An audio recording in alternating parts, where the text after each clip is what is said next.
violence and other kind of violence.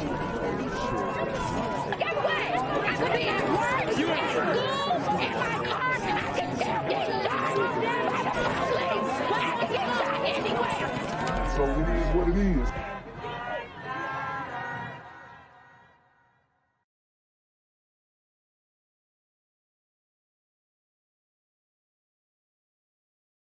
I'm here on the corner of MLK and Frederick Douglass, where a shooting just took place. And as you can see, it's a pretty rough area. So I'm basically risking my life reporting on this madness. So make sure you do me a favor and hit the subscribe button. Like the video, hell, share the video. And make sure you go ahead and leave a comment down in the comment section to continue the discussion on how we can find solutions to all this son violence in the streets. I'm Quavius Jackson, here live, reporting from Atlanta, Georgia, BGZM News 17. A well-known Detroit area radio reporter is dead this morning, and his two children are injured after a chaotic crime scene at his home. Police say they found a 35-year-old woman and a 5-year-old girl stabbed and injured outside a condo in Chesterfield, Michigan. Inside the condo, they found the body of 57-year-old Jim Matthews and a 10-year-old boy who'd been badly beaten. Investigators say the suspected killer was still in the house, but had overdosed and was suffering from self-inflicted wounds. He was welcomed into the home initially. From that point, it's still too early to really go into what happened. Oh my gosh. Neighbors say the suspect lived across the street. Matthews had just worked the overnight anchor shift at Detroit's WWJ. A terrible attack in Chesterfield Township, and tonight we are learning WWJ overnight news anchor Jim Matthews was the man killed. His family also injured, including his two children, ages 10 and 5. Chesterfield. So this could have easily been that 95-year-old woman, but instead it is a older glider male. Now, I made the video, Super Gremlins are hunting white women in New Orleans, and I got some pushback. I got some flack for that. But would it be safe to say that Super Gremlins were hunting everybody? So that statement is not even invalid. As a matter of fact, I might name this video, Super Gremlins are hunting white men and their families, because this is what's going down right now. Would I be wrong in that assessment? No. Township police said the man who killed Matthews and injured his family tried to kill himself, but was not successful. Mara McDonald live in Chesterfield tonight. Mara, you just spoke with Matthews' family. I sure did, Devin. I spoke with his brother, Joe, who says tonight if everybody could do just one thing, which would be pray for Jim's two small children. You can see behind me, police are still processing the condo, which is the crime scene here, and what those two children had to endure in here can only be described as a nightmare. Jim Matthews spent years on WWJ as their solid, dependable overnight news anchor. Matthews was his on-air name. His legal name was Jim Nikolai. And we spoke to his brother Joe this evening about his brother's pride in working at J Radio. He was so excited when he got that. I was so happy for him when he got into WWJ. Since he was a little kid, he's wanted to be a DJ. Colleagues describe him as an absolute professional. He lived here at this Chesterfield Township condo with the 35-year-old mother of their two children, a 10-year-old boy and 5-year-old girl. When police arrived on the scene, it was that 35-year-old and the daughter who had run into the parking lot looking for help. A 35-year-old white female had escaped with her 5-year-old daughter. She was suffering from stab wounds at that time. Wow. The 5-year-old was also injured. When police got inside, they found Nikolai had been killed, his 10-year-old son in a closet. We also found a 10-year-old white male bound and suffering from blunt force trauma. Sources say that little boy was beaten with a hammer and left for dead in that closet. Wow. Beating a little boy with a hammer. And you know, a lot of hype and hoopla is coming out surrounding the Dahmer series, the Netflix original series about Jeffrey Dahmer. But I mean, I would make the argument that although this is very different, a lot of these super gremlins don't get the opportunity to become something like that because they're just not good at getting away with their crimes, or if they are, they're really on a crash out mentality. They're not doing these things methodical. But if this guy would have deleted this whole family like he wanted to, then he could have been on the same type of wave. They say he fought back against the man police say is responsible for it all, a 54-year-old friend of the family who tried to kill himself by taking an overdose after the attack. 54-year-old friend of the family. Man, this is bad because they let this super gremlin in. He's an OG, an older super gremlin, and this is how he repaid them. And I'm sure they did everything in their power to contribute their part to, maybe it wasn't financial reparations, but just being very nice and kind and courteous and catering to this OG brother who appears to not be able to have his life together even by the time he's in his early 50s. Pray for his children. His children are the ones that need the prayers and support. Back here live tonight, those two children, 10 and 5, and their mother are all being treated for their injuries at a local hospital. That little boy's injuries are critical at this point. As far as the motivation for all of this, Chesterfield Township Police at this point merely classifying it as a domestic issue. We're live in Chesterfield Township tonight. I'm Mara McDonald, Local 4. Just horrendous, Mara. Our thoughts with the family and, of course, with our colleagues over at WWJ as well. I mean, I don't know how people can do stuff like that. It's been a roller coaster of a day for residents near this Chesterfield condo complex, from the shock of hearing police sirens to the horror in hearing the details of what took place. Our investigation has determined that this is an isolated tragedy that does not present a danger to our community at this time. According to Chesterfield Police, around noon, someone driving by found... But see, that's not accurate either, because every day these reoffending super gremlins on demon time are being let out because of criminal justice reform and bail reform and all these measures that cater to the criminals.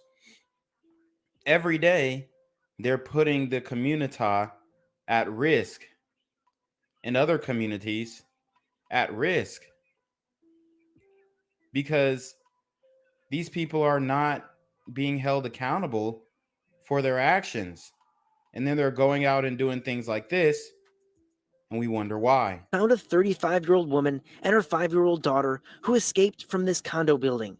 The woman had been stabbed and both were injured.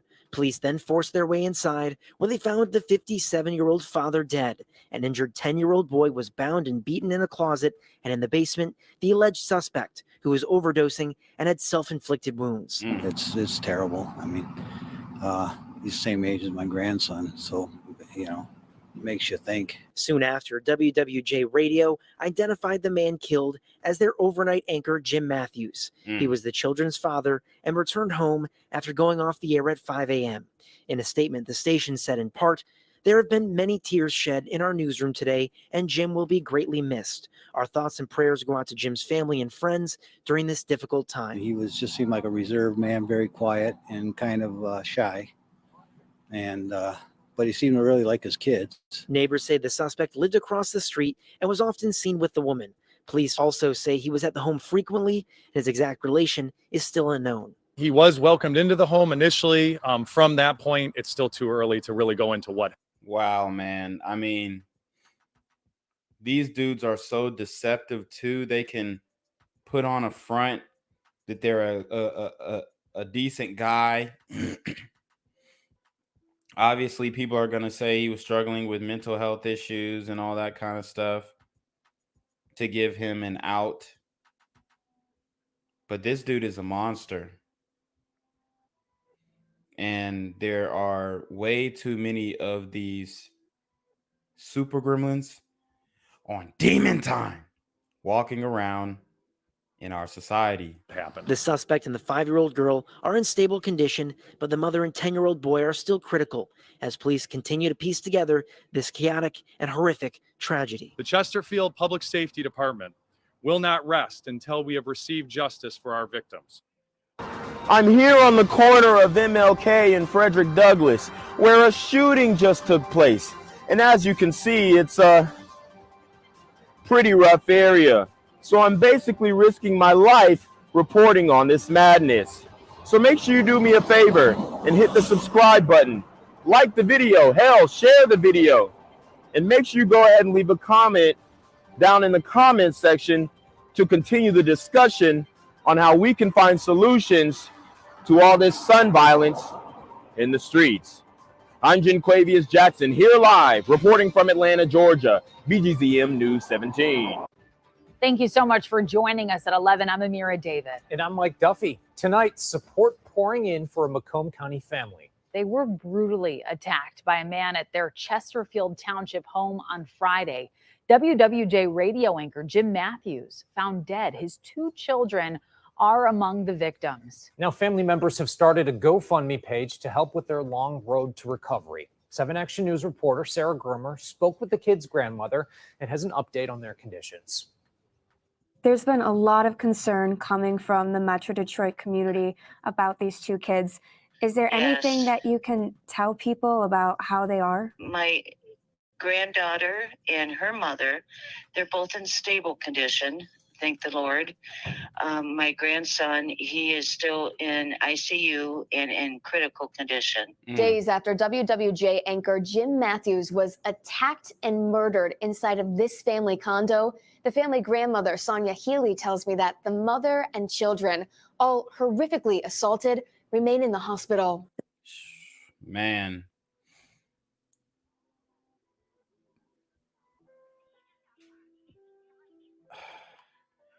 A super gremlin who would do this to children, man. The evil that is being unchecked, that is being excused. It's ridiculous. The 10-year-old son who allegedly tried to protect his father is sedated after being brutally beaten. This GoFundMe, created by one of Sonia's daughters, the children's Aunt Ashley, says the young boy has undergone brain and ear surgery. I'm sure he probably did all he could to try to protect his father that he adored. Him and his father were very, very close. Sonia tells me that her daughter Ashley, who started the GoFundMe, is watching over the kids for the time being, but she doesn't have any clothes or toys, and the home where the kids lived is now considered a crime scene, so family can't go in there to get their things. As they have nothing right now, absolutely nothing. And this super gremlin just turned their life upside down. And they still have not showed us a picture, given us a description. It's tragic. They plan on doing a savings account and just use that money for anything that the children need. On the GoFundMe, Aunt Ashley describes what these kids endured as a vicious and needless attack. Family says they'll need lifelong help to adapt and recover.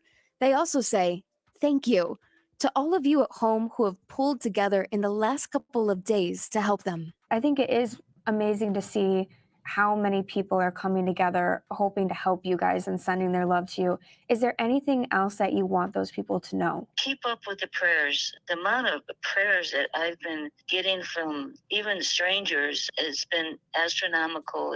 Please just keep up with the prayers. Family tells me more scary details about what these kids had to endure that police will likely confirm in the next coming weeks. And we're going to keep up with this because we want to know all the details of what this sick, demented, super OG gremlin on Demon Time did to this father and his family.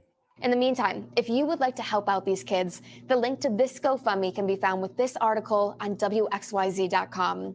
Reporting in Southfield, Sarah Grimmer, 7 Action News. It's just so incredibly sad for everyone. And as you mentioned, a member of our own community, the 57-year-old victim who was found dead inside of that home, Jim Matthews, an overnight anchor for WWJ. So our hearts go out to his family, everyone dealing with this incredible tragedy.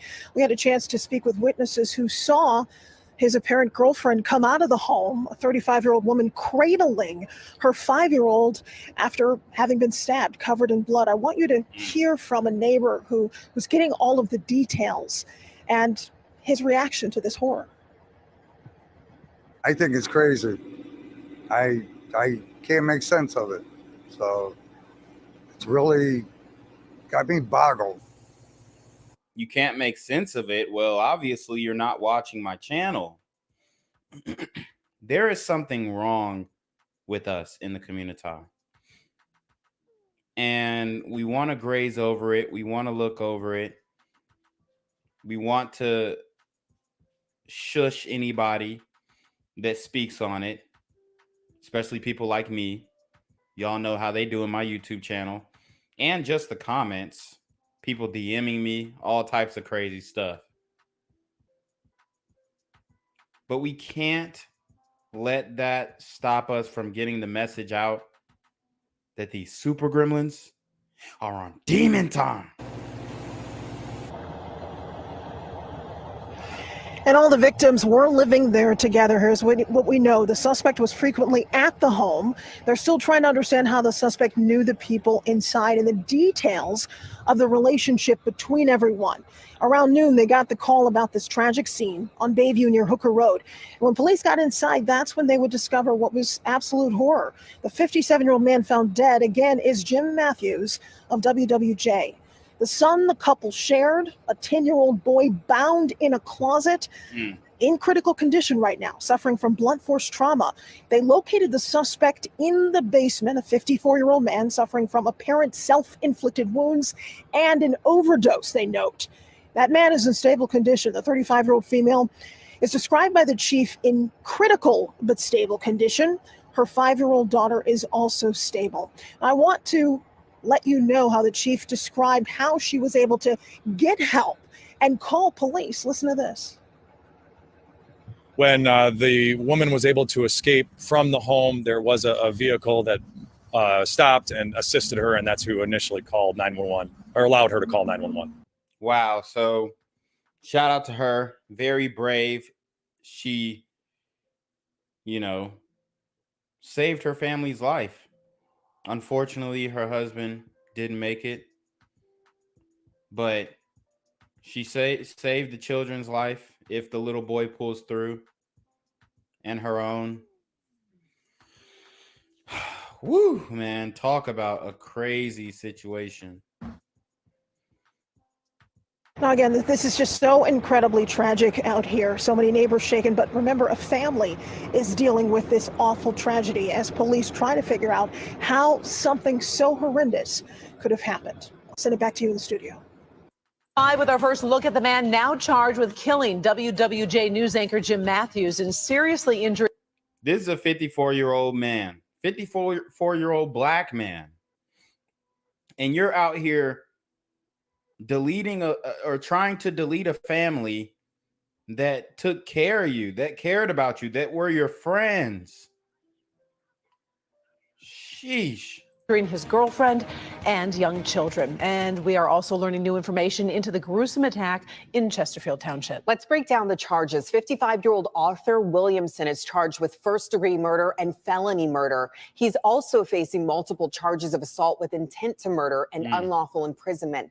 Sean Lay is live tonight. And Sean, we're getting What about, we are also he needs some murder child charges, doing something to a minor, something. Charges of assault with intent to murder and unlawful imprisonment. Sean Lay is live tonight. And Sean, we're getting a better sense of the timeline here. Talk us through it. Let's talk about the timeline. First, we're talking about Arthur Williamson. Police are telling us he was invited as a guest into the Jim Matthews condo here in Chesterfield Township. You see behind me overnight Friday while Jim Matthews was on the air doing the news at WWJ. Let's also talk something about motive right now because sources are saying that there was evidence of drug use inside the home. I'm so angry that this person was even there. Joe Nicolai is the brother of WWJ overnight news anchor Jim Nicolai, known on the air as Jim Matthews. He wants to know why 54-year-old Arthur Williamson of Pontiac, a man with a long history of convictions and violence. See, they probably was trying to give him a job, trying to help him out, trying to get him back on his feet. Overlooked his charges. Told you he got a criminal history, arrest record that looks like a CVS receipt.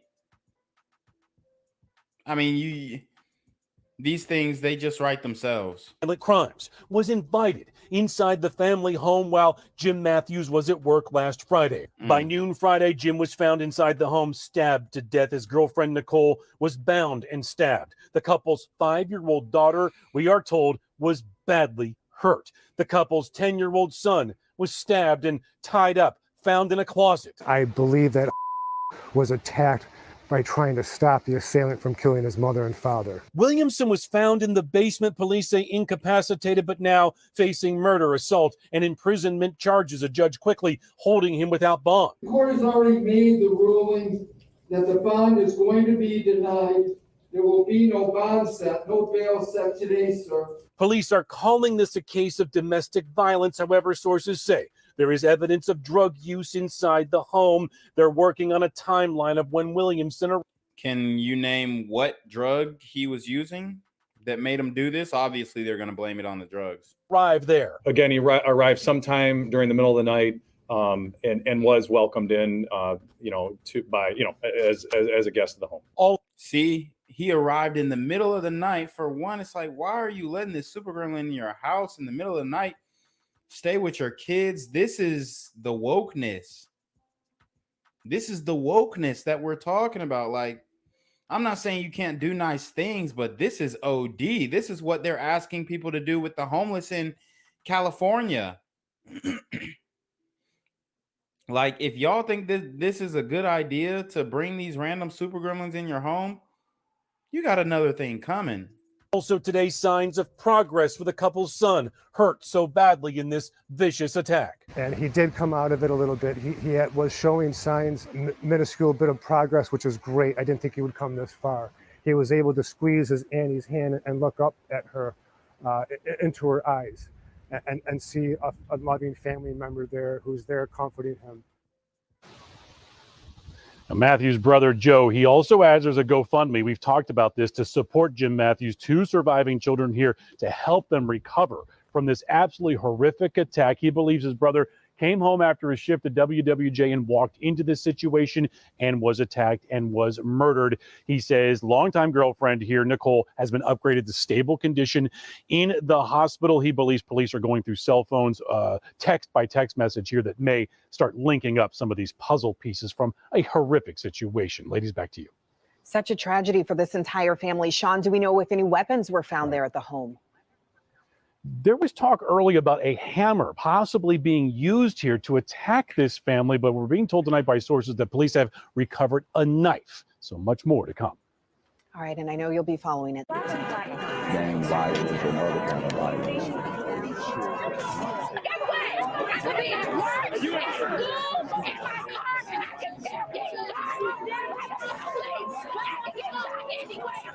So it is what it is.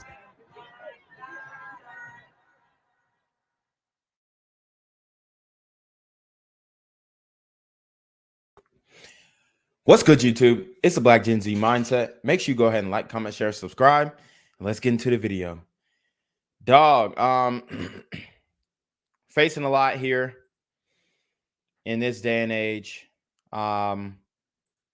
Very difficult economic times. Thank you for everybody who has come into the building. I appreciate you guys' support. Seriously, because y'all see the numbers, y'all see everything. YouTube is significantly trying to take your boy out. But we're going to keep working. I've been thinking about strategies and whatnot. And, you know, I'm just going to double down, honestly. Make more content, go live more. Make up for, you know, the I guess the effect that YouTube has had on my channel. And we know it's out there. They're pretty much doing whatever they want. Like, a lot of people like to say that, oh, well, they're not doing anything. They're not affecting your channel. Your channel just sucks. That's what I hear a lot. That's how they like to do it.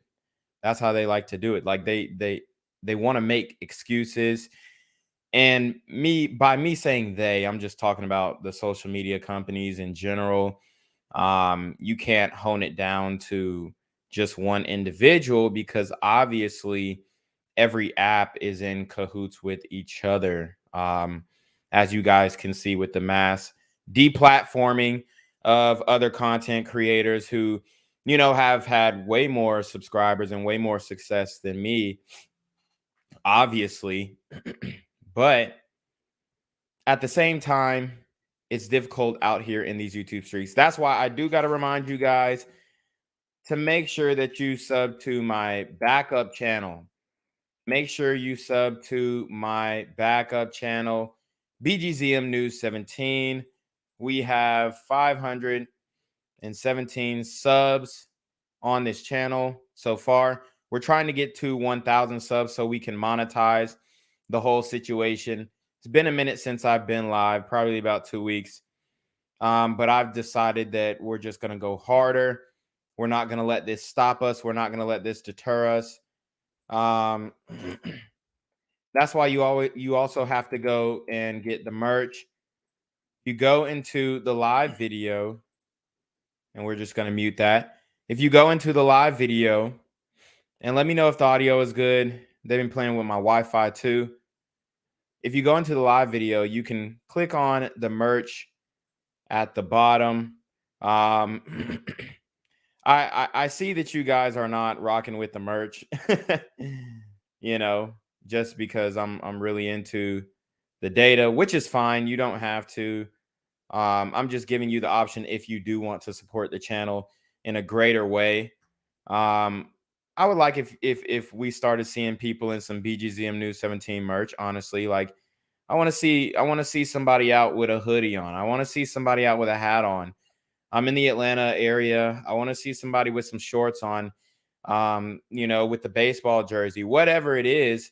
And that's something that'll definitely make my day. I want to see somebody with the Keep It One Thante and the Officer Brooks hoodies. Okay. Shout out to Battle Elf. He says, keep fighting the good fight, Gen Z, with the $5 super trap. Oh, say less. Yeah, we're going to keep it rocking.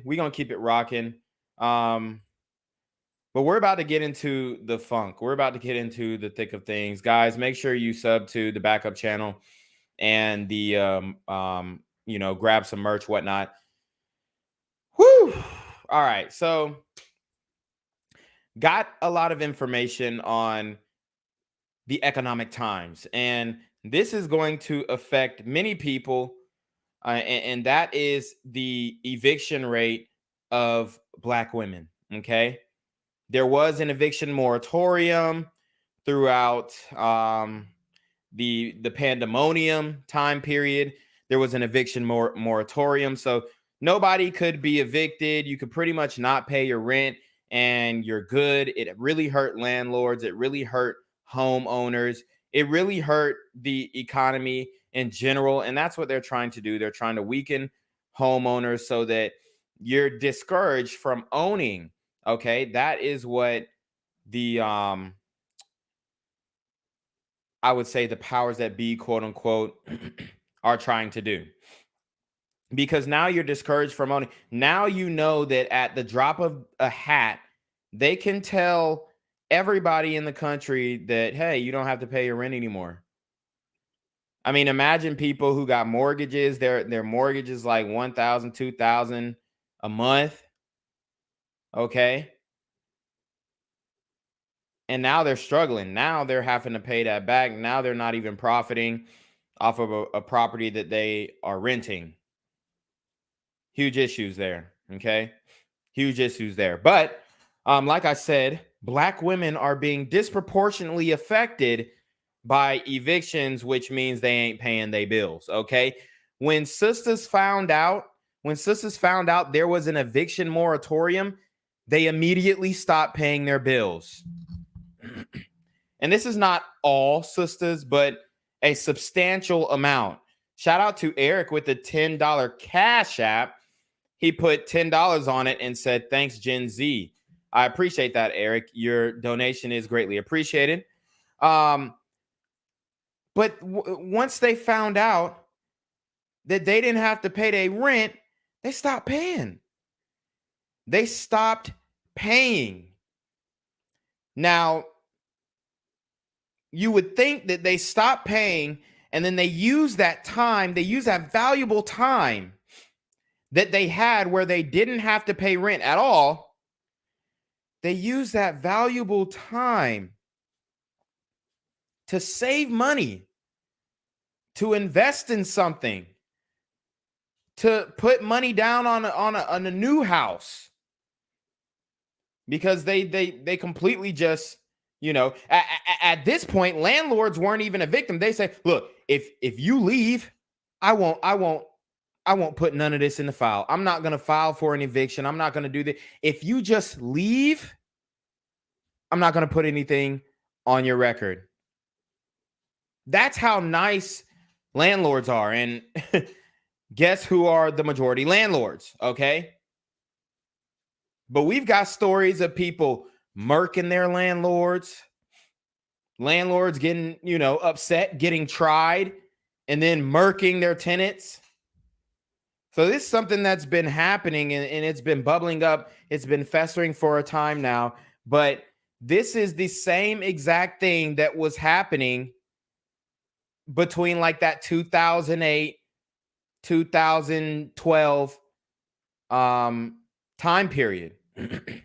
Hell, even 2014. And if you don't believe me, then I got an article for you from NPR. And they're going to say, oh, cite your sources.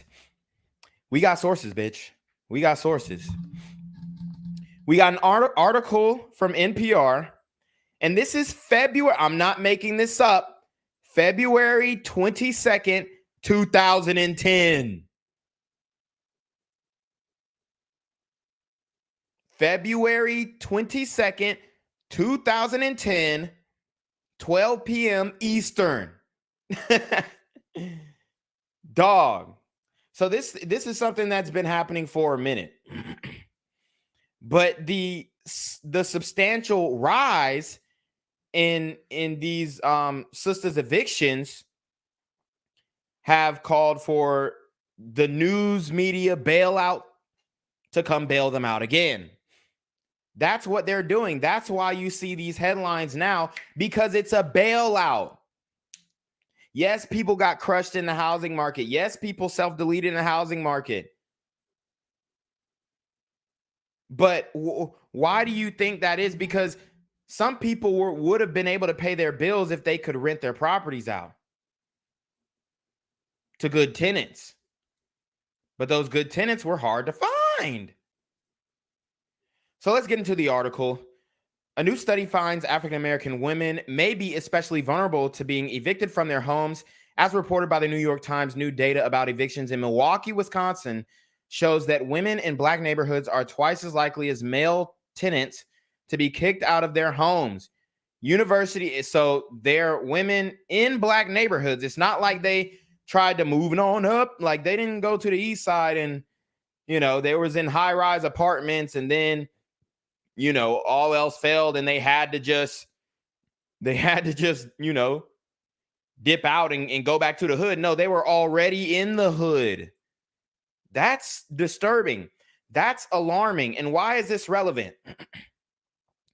Why is this relevant? Ask yourself, how many kids does this woman have that didn't pay her rent for 2 years? Since 2020, she ain't paid her damn rent. And in this case, since 2008, she ain't pay her damn rent. How many kids does this woman have? Every kid, each kid is an excuse why she ain't paying. Well, I got this kid and I got that kid. Dude, when you are doing business with these individuals, it really is crazy. Shout out to Alpha Zoe with the $4.99 super trap. He says, knock, knock, your rent's due, motherfucker. Debo from Friday voice. Oh, say less. But it's crazy. There's a sense of entitlement, okay? There's a sense of entitlement. They're like, oh, I done paid all this money to you for this time. I done paid $10,000. I done paid $15,000 in rent. What you mean? Like they think they own the house now. Well, my kids got to eat, so it's my kids or nobody. It's my kids or you, so which one you think I'm a pick? That's the logic. They don't feel like shit when they can't pay their bills. See, men feel like shit when we can't pay our bills. We feel like shit. We feel like, God damn, I'm less of a man. Damn, these bills eating me up. These bills eating me up. You stressing? You know what I mean? The YouTube money ain't coming in like it was the first month. You like, God damn, these bills eating me up. These bills taking me away. As a man, we feel like shit. Okay? We feel like we are not doing anything to further our lives. We feel like all else has failed. That's why you got people, you know, jumping off of tall buildings, self-deleting because they run out of money. All this everything that I worked for, and now I'm in this position. Look at Alex Jones. I read an article today that Alex Jones had to pay almost $1 billion back to all the families that sued him. This is what they're doing to independent news. That's why you gotta separate yourself from the situation. That's why if you say something crazy, you gotta fire yourself. He should have separated himself. He should have fired himself from InfoWars and then blamed it on the company. Oh, no. You know what I'm saying? I was just reading the teleprompter. People could sue, you know, news anchors on CNN for fake news, right? But they're not doing that. They're suing individuals they're suing the company for fake news, and the individuals are being relieved of their jobs and paid a pension. Okay? So they're trying to get rid of independent media by making the brand the individual. And maybe that's a mistake on his part as well, making him, the brand, the individual. But you could have said, nah. I was reading from a teleprompter. That was InfoWars who reported that news. I was just an anchor. I was just a news anchor. So you have to be able to fire yourself from a company you started. And you got to trust somebody enough to put they ass on the damn LLC. Registered agent, whatever you got to do, but you have to separate yourself from the independent news media outlet, because now they will come after you. So you see, when men can't pay our bills, we feel like it's scorched earth. The sky is falling. Shout out to Alpha Zoe with the $1.99 super trap. He says they try to sell box and do favors to cover rent too. Yeah, man. I mean, with the rise of OF, OnlyFans, all this stuff, all these things play into each other. All right. So let's see. University of Wisconsin sociologist Matthew Desmond talks about the study, and Clarissa Adams shares her very personal story about being evicted. Adams was one of the people Desmond profiled in his research. Lynn Neary is the host. Okay, I'm Lynn Neary, and this is Tell Me More from NPR News. Michael Martin is away. Okay, so this is a transcript of the goddamn conversation. Lord have mercy. So yeah, we can get through this. Coming up, the effect of the historically high foreclosure rate on American family life. But first, we focus on another element of the housing crisis: how African American women may be especially vulnerable to evictions. The New York Times last week reported a new data about evictions in Milwaukee. They found that women in Black neighborhoods were twice as likely to be evicted as male tenants. Okay. So think about this. We're the bums, though. Black men are the bums, though. I mean, and, you know, we see hella bummy behavior on this channel, but a lot of it, even I would say most of it, I would say about 60, 70% of that are the young niggas, like the dudes who should have parental supervision, but they don't.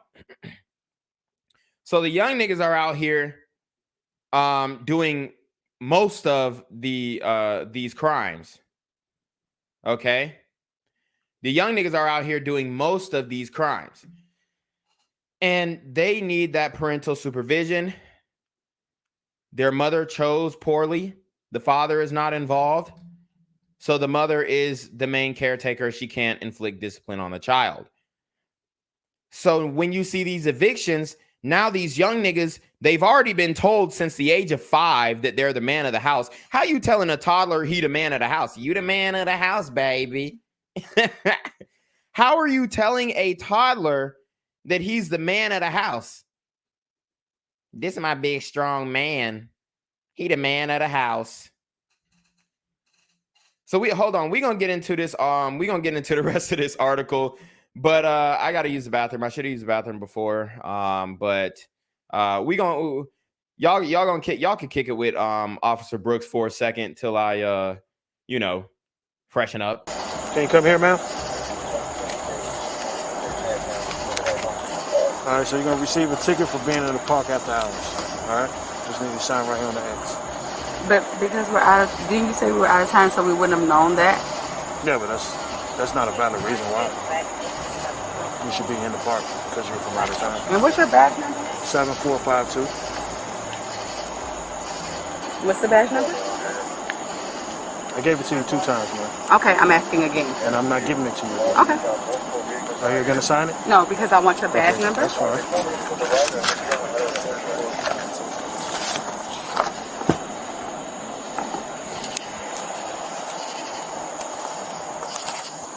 You want to put your hands behind your back for me?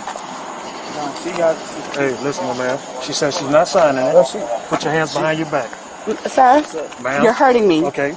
I'm asking you to put your hands behind your back. Sir? Put your hands behind your back. Start me there, Sir. Ma'am, put your hand behind your back. Come on. I need you to back up. I'm just saying, like, I need you to back up. You don't need to touch her like that. She's not putting her hands behind her back. I'm asking a question. All I'm doing is put your hands behind your back. Put your hands behind your back. You're under arrest. Put your hands behind your back. I asked you to sign the ticket. You told me you're not signing it. Sir, put your hands behind your back. I'm asking you a question. Okay? I'm letting you know. I'm not going to ask you again. I'm going to forcibly put your hands behind your back. But, sir, Mr. Brooks, is this really necessary? Mr. Brooks. Hold on. Hey, listen, my man. She needs back up. She needs to put her. Let Can her I? put her phone down. Okay, you can put your phone down. Okay, Mr. Brooks. Give her a chance to, come on, sir. Hold on. Put your hands behind your back. Oh my God! Can I have my phone? Can I have my phone call? That's my favorite part when he slapped the door in her face. That shit was priceless, man. That shit was priceless. But anyways, oh, that was my water bottle that popped. That shit sounded like a firecracker. They found that women in Black neighborhoods were twice as likely to be evicted as male tenants, and Black women suffered 40% of evictions in the city. God dang, 40%, even though they make up just 13% of the tenants. Damn.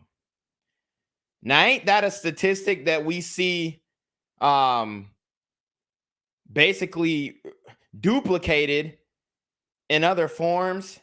You got that 13% taken up. This is almost a majority of the evictions, but a majority of the negative data points. That's not good. It's not good enough. It's not good enough. We got to do better. We got to do better, man. But and this is just the women. The women are making up 40% of evictions in the city. So the men are probably slightly behind that. You know, it's probably black women, black men, and then, you know, maybe Hispanic, other, whatever. But, whew, when they get evicted, bro, the little super teen gremlins are going to be out on the street, and they are the man of the streets now. Like they talking about these women belong to the streets. Whew. It's a different level with these little super teen gremlins. It's a different level, okay? I was riding down Campbellton Road today, and I'm just sitting here. It's like flocks of them just walking aimlessly, Pooh Shiesty mask on. I'm like, damn, you can still rock the Pooh Shiesty mask in broad daylight, might I add. Broad daylight. It's lunchtime, and niggas are rocking the Pooh Shiesty mask, walking down the sidewalk as if, you know, that's just like, imagine that. Imagine that you're on a jog.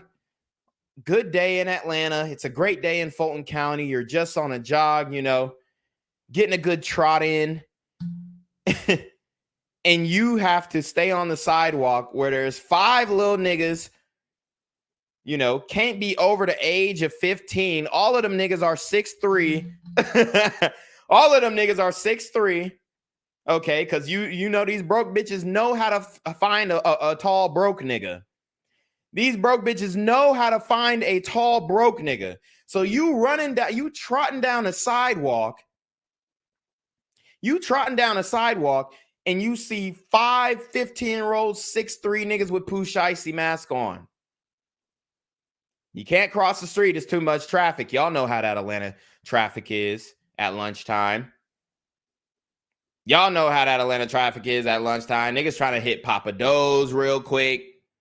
Niggas trying to slide through Fogo de Chao. They trying to eat good on a lunch break.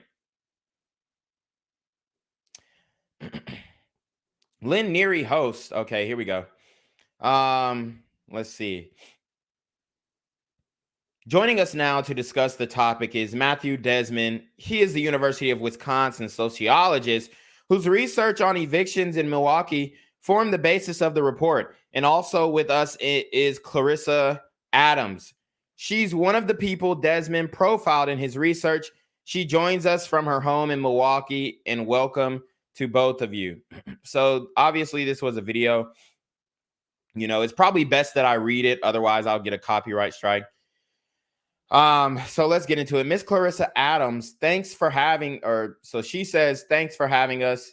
Desmond says, thank you for having us. Neary says, so Matthew, before we get into the full discussion, maybe you can explain why it is so difficult to find information about evictions in anyone's city or in the nation as a whole. So Mr. Desmond, the sociologist, says national data on evictions aren't collected, although national data on foreclosures are.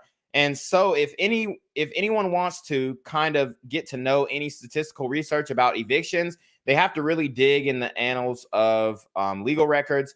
And evictions take place in small claims court, and often those records aren't as much carefully kept as records that take place in criminal courts are. Neary says, so how did you go about your study? And I guess you had to dig deep, or pretty deep, then it seems like you're saying. Desmond says, well, there are a few parts of the study. One was an analysis of legal court order evictions that took place in Milwaukee from 2003 to 2007. Another arm of the study was kind of the old-fashioned anthropological way, where I picked up my bags and moved to Milwaukee, and I lived in a too-poor neighborhood in the city and got to know a lot of families going through an eviction, as well as the landlords doing the evicting. Neary says, one of the things that you turned up was the fact that there's a big discrepancy between the number of women evicted in Black neighborhoods as opposed to men. Why is that? What was the explanation for that? So I have a little explanation that I could say, okay, you know, obviously niggas got jobs and whatnot. Some of them did at that point, especially this is like 2003 to 2007. Niggas had jobs, but I ain't gonna lie. the dope game was booming in 2003, 2007. Now, I was very young at that point. I didn't even know what dope was. But early 2000s, niggas was getting a bag, and a big bag. Prices back then, like when you look at drug prices back then to drug prices now, I mean, it was, you could sell it for goddamn, you could probably sell, I mean, niggas was selling fucking pounds of weed for $4,000. I mean, go back and look at the drug bust from early 2000s. The numbers that they were putting on drug busts were crazy. Like they'll find damn 20 pounds of weed and say, oh, this is a $200,000 drug bust. Like, damn, niggas was gonna break down 20 pounds and get 200 bands. Okay, that's crazy. That's crazy. Okay. Let's see. Damn, my girl just pulled up. I'm gonna have to let her in. Hold on. One of the things that you turned up was the fact that there is a big discrepancy between the number of women evicted in black neighborhoods as opposed to men. So yeah, I would just say that, you know, niggas, they had a little motion going, you know what I'm saying? They had a little bread coming in, whatever. They had their thing going. It was the early 2000s. Niggas were eating good, and you know, obviously the police work was decent, but you know, it was a lot easier to thrive in that time period. So niggas wasn't finna lose the crib. Plus, like back in the day, like they were really getting to that bag. What else is there to say? So Mr. Desmond says there are several reasons. One is that in inner city black communities, women are disproportionately represented at low rate service sector, and therefore are able to have income documentation necessary to sign a lease. That income can also come from the form of public assistance check, but low wages and welfare stipends have remained relatively stagnant. My nigga, how do you get evicted out of Section 8 though? That's what I'm trying to figure out. How the hell do you get evicted out of Section 8? Over the last 10 years, well, the cost of housing has increased by historic proportions. That is very true. So just a quick example, in 1997, the fair market rent for just one bedroom in Milwaukee was $466. In 2008, it was $665. Now, given that the welfare payment in the city hasn't increased at all, it's been $673 the whole time. I mean, can we get back to $673 rent, please? I mean, geez, can we get back to that? I mean, you're not going to find anything under $1,000 nowadays. What we're seeing is that even in high poverty neighborhoods, the average cost of renting is quickly approaching the total income of welfare recipients and low wages. All right, guys, I'm sorry. I got to take another quick break. Shorty at the door. I just got to hand her bag real quick. But I'll be right back, and then no more interruptions throughout the whole stream. I promise. I'm here on the corner of MLK and Medgar Evers, and it's a very tranquil scene compared to just a couple hours ago where a drive-by shooting just took place. Excuse me, I'm getting live updates as we speak. I've just been updated to the amount of casualties from this drive-by shooting, and I'm getting reports that 2 people were actually declared deceased and 27 others were shot and injured but are in stable condition. And although we must pray for the families of the fallen, we must also praise God for the aim of the super gremlin. If you want to know more about the victims of this crime, make sure you add BGZM News 17 on Patreon at www.patreon.com/blackgenzmindset.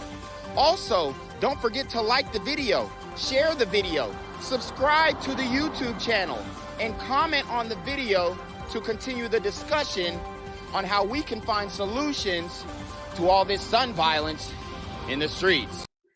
All right, guys, I'm back. I won't make you watch the whole commercial. Niggas like, man, if you just get rid of the commercials, your views will go up. Yeah, that's bullshit.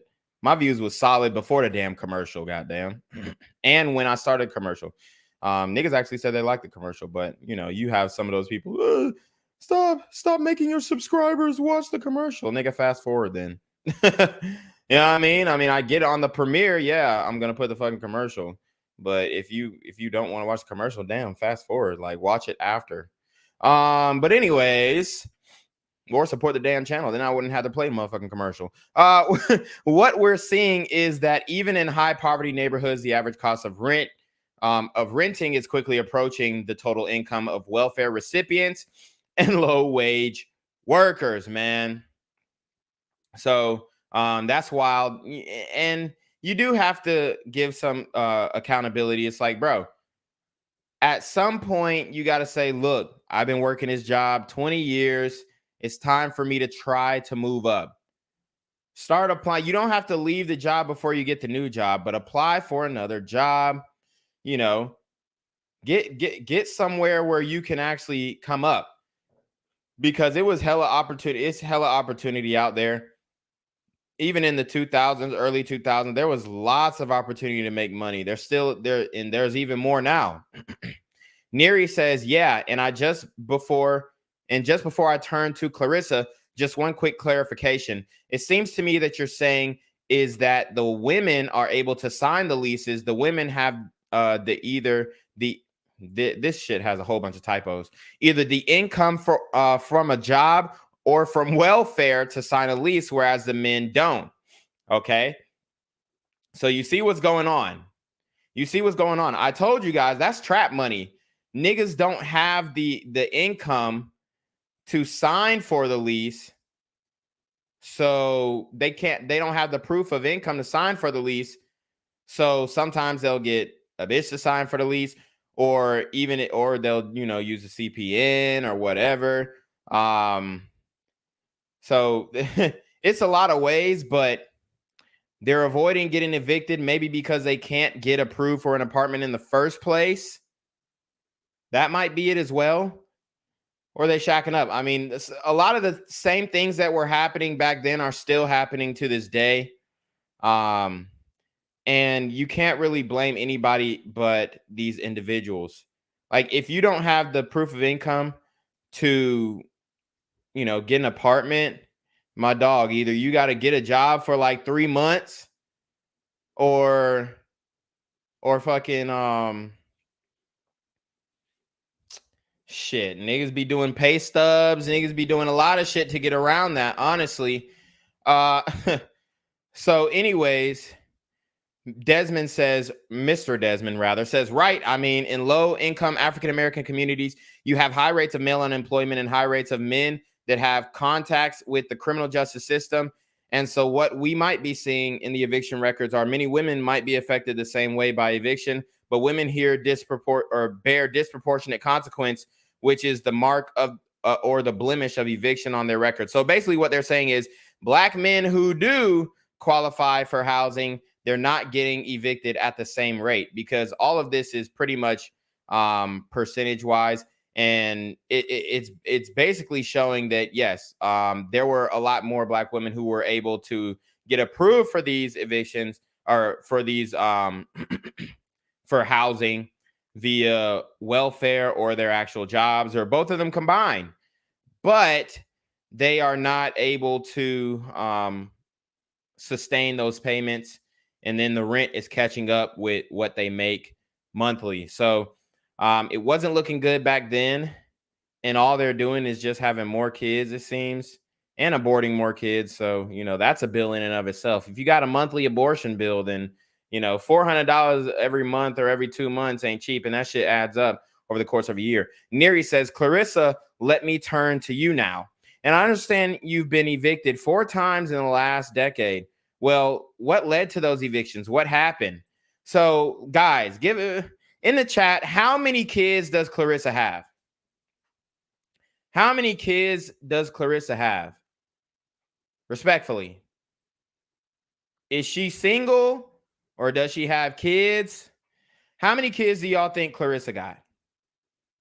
And I'm actually glad that we read it like this, because there's no faces. We don't know what these people look like. Obviously, we know Clarissa they're saying she's a black woman, and I've got other articles where they're saying people are, the black women are most affected, and then they bring up a Mexican bitch. respectfully. A burrito sister, rather. A burrita. You know what I mean? But Neri says, all right, so he asked Clarissa, and Miss Adams says, it's mainly job loss, I guess. I could also include mismanaging of money, accountability. So it seems that sisters were more accountable back in the day than they are now. Mismanaging of money. This is what I'm talking about. If you got months on months on months of you not paying rent, and you got, let's say she didn't have the rent payment, so she was just like, let's say she was like 500 shy of paying the rent. So she bringing in about 100, 160 a month.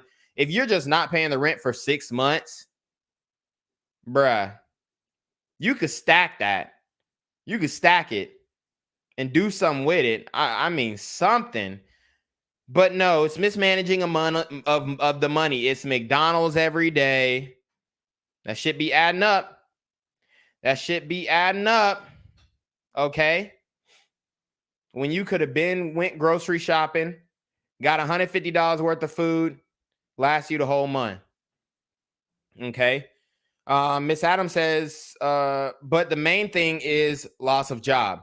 I'd rather work, but like you said, I mean, I think 73 a month doesn't do much. I mean, 73 a month, god damn. Where are you working that? I mean, even in the early 2000s, 73 a month? I mean, I was working in 2010, and there wasn't no way in hell I was gonna get 73 a month on my damn check. You got me fucked up. Some niggas saying 6. They saying 6 kids. 6 kids. Some saying my man 10 Speed said a Georgia buttload. D-Ledge says 12. She says single 3 baby daddies, or Dave says single 3 baby daddies. Yeah, I mean, let's see how many kids she got. But I really be interested to see, because it sounded like the mismanaging of money is McDonald's every day, most likely. Obviously, she said she couldn't find work. 73 a month though. I mean, at this point, bruh, you got to get another job. There ain't no way you making 73 a month working 40 hours a week at McDonald's. Even with minimum wage back then, which was $7.25. Well, I don't know Milwaukee's minimum wage, but our minimum wage in Georgia was $7.25. Bro, there's no way you work 40 hours a week and you're making $73. Man, hell no. I just did the math, bro. You work 40 hours a week and you're making $7.25. Let's just say minus 30%. So you bringing home $812 a month. $812 a month minimum. That's no overtime. That's no overtime. Bruh.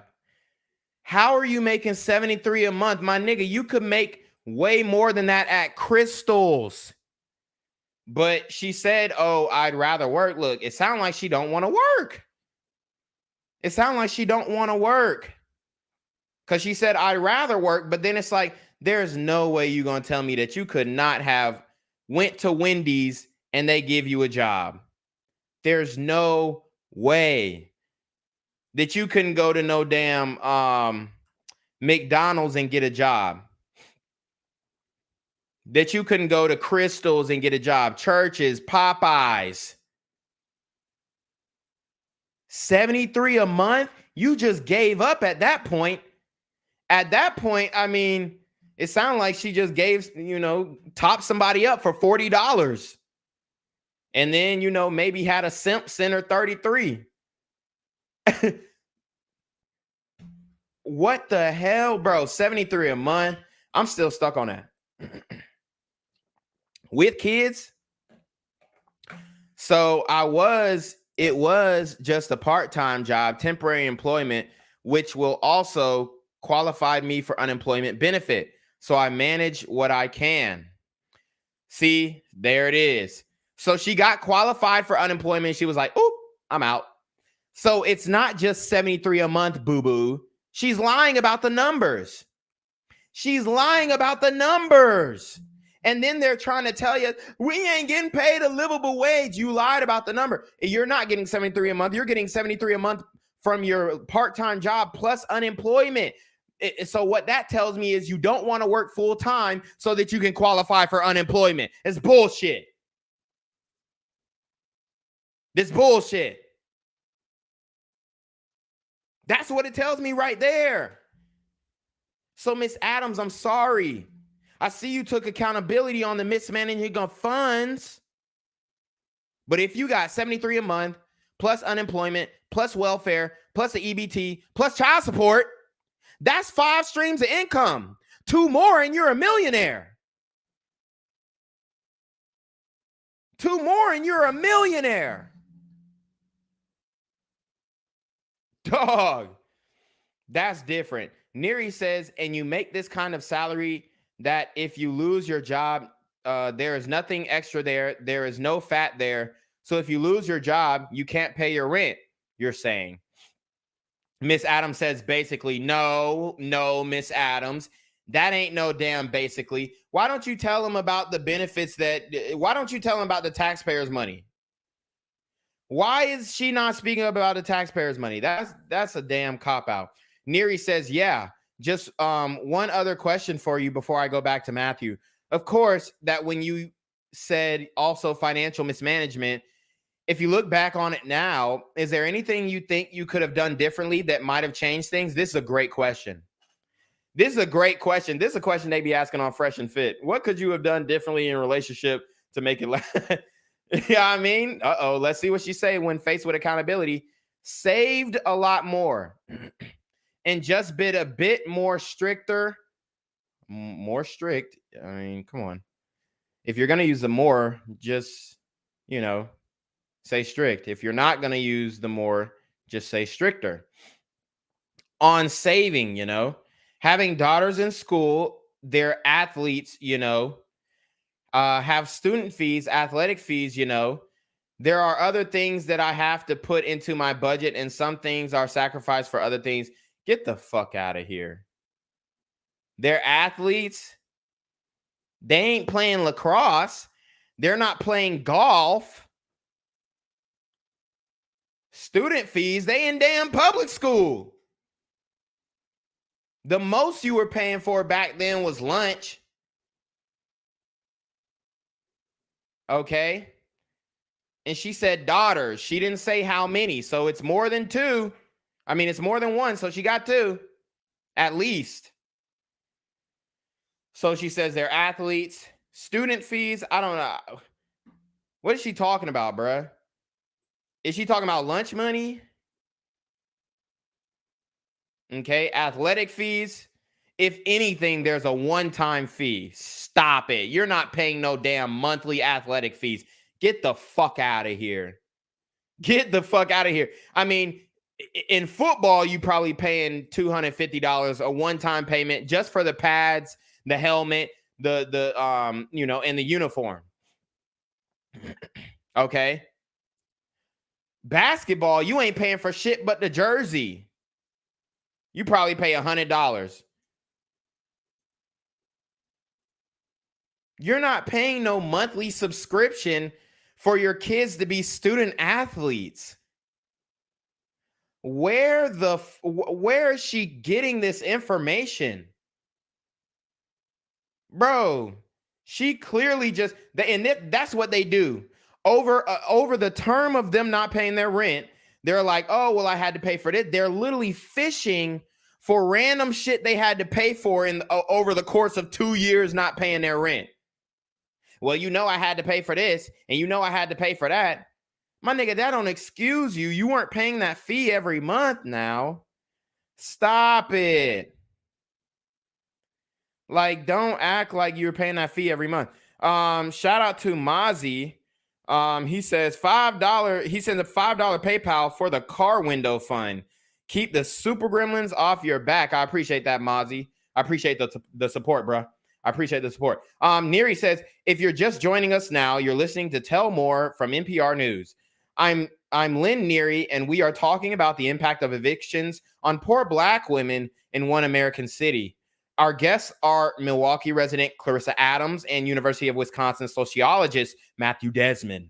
Matthew, you studied evictions in both white and Black neighborhoods in Milwaukee. What were the differences between what happened to poor Black families and poor white families facing eviction? So here's where they're fishing for the racism.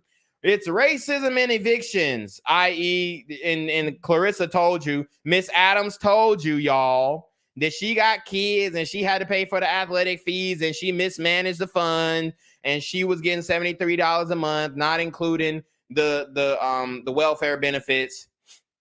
So she basically lied to y'all, and now they're gonna blame it on white people. This is where the white folks come in. Now you have to be the scapegoat.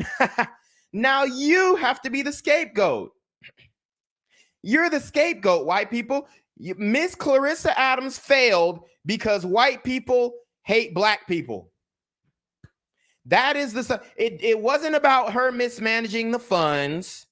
It wasn't about her having kids and her having to pay the athletic fees and the student fees and lunch for her kids, her doing the bare minimum for her kids. It wasn't about that. And nowadays, shit, now they're talking about, oh, he need to be able to travel. He need to be able to get up and go.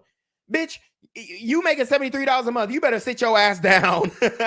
You better sit your monkey ass down. So now it's white people's fault that she can't pay her rent. This is the scapegoat. What are the differences and how are white people disproportionately affected? Well, white people, the landlord, and he said, I got to get out. That's fucked. That's fucked.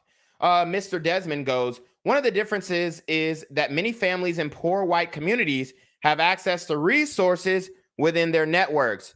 Bro, they are really trying to act like, and yes, white people, yeah, they have good friend groups, and if they join a fraternity or sorority, but there are plenty of antisocial white people as well.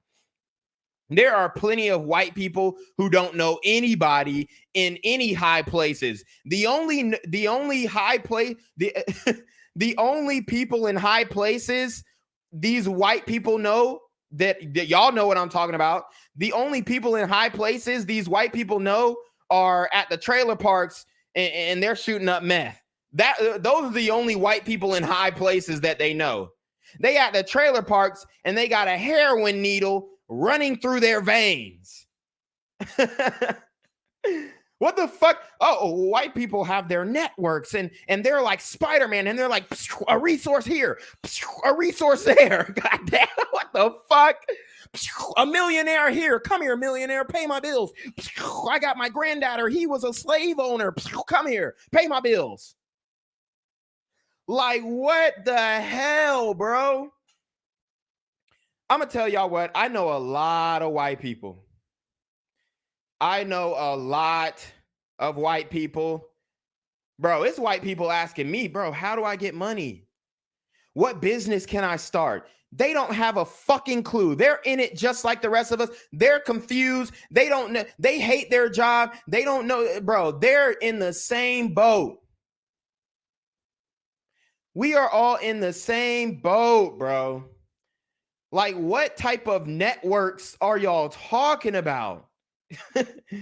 What type of networks? The most I could say is they have a family, an immediate family, and they're willing to shack up with each other. Mama willing to take the kids back in. Ma, I gotta come back home and live with you. You can't do that in the Black community. You can't do that in the Black community, because what you gonna do if you come back to your mama? She gonna be like, okay, boy, come. She gonna act like she like, oh, boy, come on. I knew you was gonna fall on your ass. Come back to mama. I knew you was gonna fall right on your face. Come back to mama. And then she gonna give you hell every day. Why you ain't got a job? All you do is sit around and eat cereal. Why you ain't got a job? You over here eating up everything in the damn fridge. So you can't come back and get back on your feet and go back to mama crib. because she is gonna be on your ass the whole time. And then the nigga like, man, fuck it, I gotta get some money. I'm still the man of the house, right? Now this nigga is in your face robbing you. Robbing a white person who's in the same predicament as they are financially. And they justify it because, oh, well, he got money because he white. Is bullshit. These are renters that are in the desperate situation. And it's interesting because there is a thought out there that segregation is somehow voluntary or chosen. But this is not what I saw even in the city of most renters. The difference, though, of course, is that Black families need a level of housing discrimination in non-Black areas that the white families don't. And so although white families kind of basically block off a huge swath of the city as a non-negotiable one, not going to live there, they do have access to housing outside of those areas, or many times because of discrimination on the account of landlords, African-American families do not. See, and this is the bullshit. They're saying it's a discrimination. They're saying it's discrimination on the account of landlords, but I guarantee if you go into those white areas, there are a few brothers and sisters sprinkled within there. It's not about your race. It's about your credit score. It is about your proof of income. It is about your tax returns. It is about the assets that you have. It is about your debt to income ratio. And I'm not trying to act like I'm just like the richest nigga too. I haven't been denied from housing, but I've been denied from loans. You know what I mean? Trying to come up off a quick 200,000, get denied. Okay, I got to keep working on my credit. Right? That's what it is. That's what it is. Oh, damn, this ain't a good deal. They trying to hit me with a high-ass interest rate. Back to the drawing board. So it's not about, oh, well, he's Black, so we're not going to give him this loan. It's like, no, my nigga, your credit, your pay stubs, your proof of income, all of these things have to do with each other. So sometimes you got to get creative. Neri says, just to conclude, Matthew, what kinds of change do you think need to happen for these kinds of disparities to disappear? And I mean changes on both, perhaps, on the part of the tenant as well as the landlords. So this is what they're trying to paint the picture of. Tenant is Black, landlord is white. Landlord is bad, tenant is good. That's what they're trying to do. Mr. Desmond says, Clarissa was being very humble by thinking about her personal decisions. But it's down to what? Bro, it was accountability and it was good. It was good. She owned up to it because she knew she couldn't lie on national television. She knew she couldn't lie on national television because she, obviously it's embarrassing to be on national television saying you can't pay your bills. But in this day and age, if she would have did that, nigga, she would have had a GoFundMe with $150,000 racked up right now. But it's down to a fact that, people like Carissa are paying 80 to 90% of their income toward landlords. They have no wiggle room. They're one sick child or one accident away from eviction. And we've reached a kind of unreasonable point in inner cities today where families don't have access to the public housing or rental assistance. And guys, when they're saying families, they're talking about single moms. When they're saying families, they're talking about sisters, come get your kids. They're talking about single moms, bro. They're not talking about nuclear families because I guarantee if the father was in the home, they would be paying their bills. The bills would be paid. Even if he didn't have a job, even if it was trap money, the bills would be paid. So there is no father in the home. So they keep saying families, but this is a broken family, and that's why they're getting broken results. This is a broken family, and that's why they're getting broken results. Okay?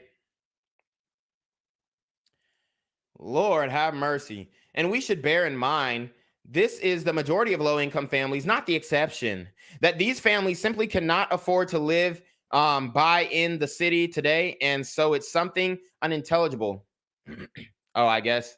Oh, he said it's something. And then I guess he, audible or what's the damn word that I'm looking for? Murmured something, said something under his breath. Now, how exactly we do that is the billion-dollar question. But I think the first good step is to put housing back on the national agenda. Not housing is a financial issue, which we hear about all the time. Housing is a social issue. How we live and where we live. All right. Yeah, I gotta take a sip. See, and that's bullshit. They get every excuse, man. They get every excuse. But we're the bums. And this was in 2010. Neri says, and Clarissa, I know you lost your job in the fall. You're looking for a new one now. Have you begun talking with your current landlord, trying to work something out to assure that you won't get evicted again? Miss Adams says, yes. We went to court. We worked out a stipulation because even though I lost my job, my unemployment was actually on hold. So she took this nigga to court and waited for unemployment when she could have, do not, honey. She was working. Why were you working part-time? Work full-time. Work full-time.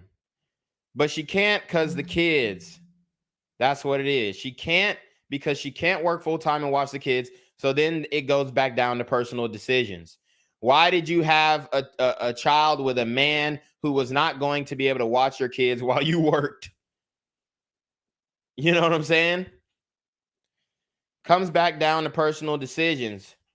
That's the only reason why I could see she not working full-time. It's because of the kids. But let's just say she was working full-time or part-time. That part-time check ain't gonna do shit. You making $73 a month working part-time, and let's just say the minimum wage. You're literally working 10 hours a week. That's 2 hours a day if you're not working weekends. That's not enough. That's $14 a day. Or a week rather. Or a day. Nah, $14 a day. Like, bruh, you gotta work more. You gotta work more. So I went through the hearing and I won the hearing. Wow. So she not paying rent. She waiting on unemployment and she wins the hearing. Bro, it was rigged against landlords from the start. It was rigged against landlords from the start. Now I've got my back pay. So she got caught up because the unemployment took a while to kick in. Taxes were filed and everything. So she filed taxes on $73 a month. Taxes and file were everything and everything. Like that's a flex. I filed my taxes. Now I'm gonna get a return. I only made $876 last year. They finna send me a check for $10,000. That's a damn disgrace, bruh.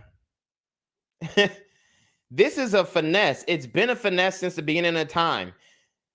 What is the finesse? Don't work full time so you can collect unemployment. Create a disturbance so you can get fired from your job. Get back pay. Then find another job. Rinse and repeat.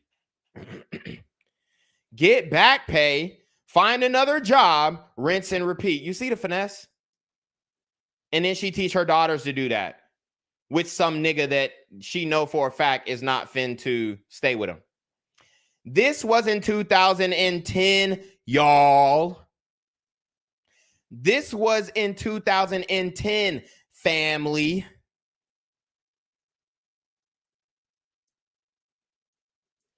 So what's happening now?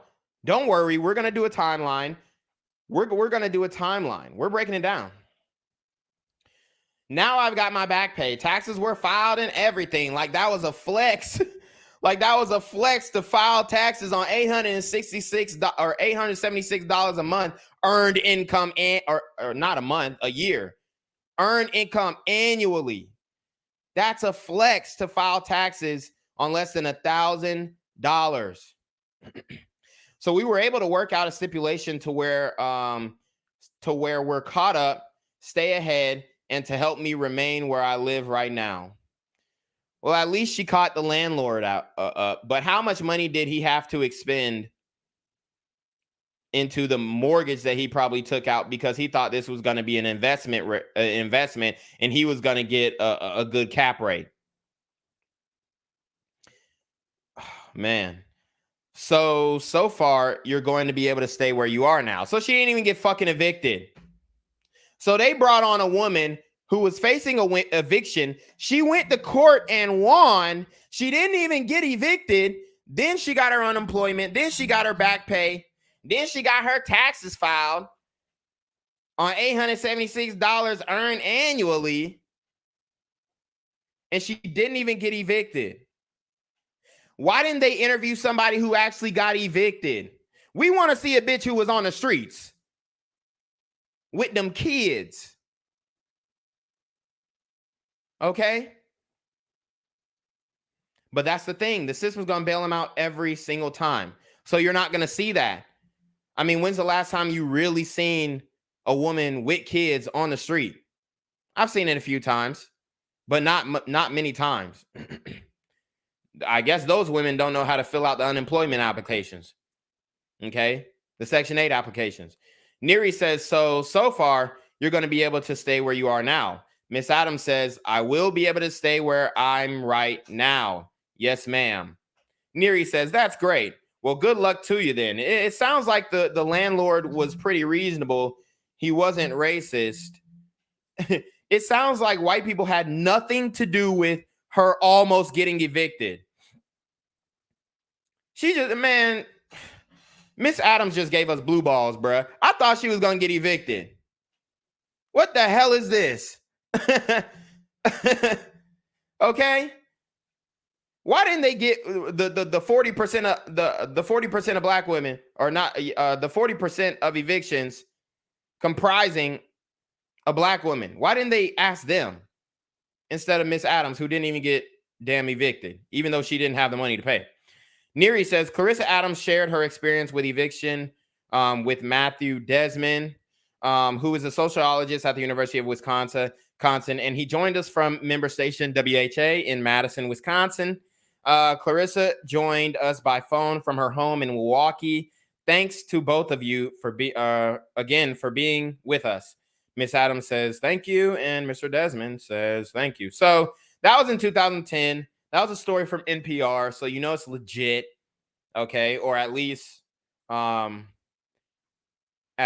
people back in the day would have found NPR credible, I guess, right? Now it's like, you know, I seen NPR put out hit pieces on random motherfuckers. So the sisters are getting evicted, man. You got to pay your rent. You got to pay your rent. You can't just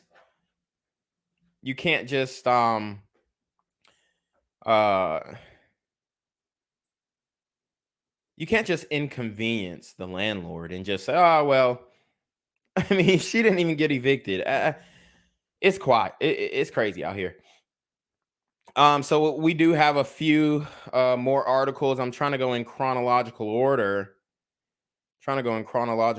But the epidemic of black women being evicted is still going and still going strong, might I add. Sisters got to get their shit together, man. They got to get their shit together. And what happens is they get evicted. Now the Pookie and Ray Ray that they was letting shack up with them is getting evicted too. So now he's permanently on the streets. Now it's not like he's just outside. Oh, we outside, but then at the end of the day, he laying up with this woman. No, now like, oh, we outside. We are really outside. Hold on. Yeah. Hello? Yeah. Where we at? Oh, you want to know where I'm at? We outside!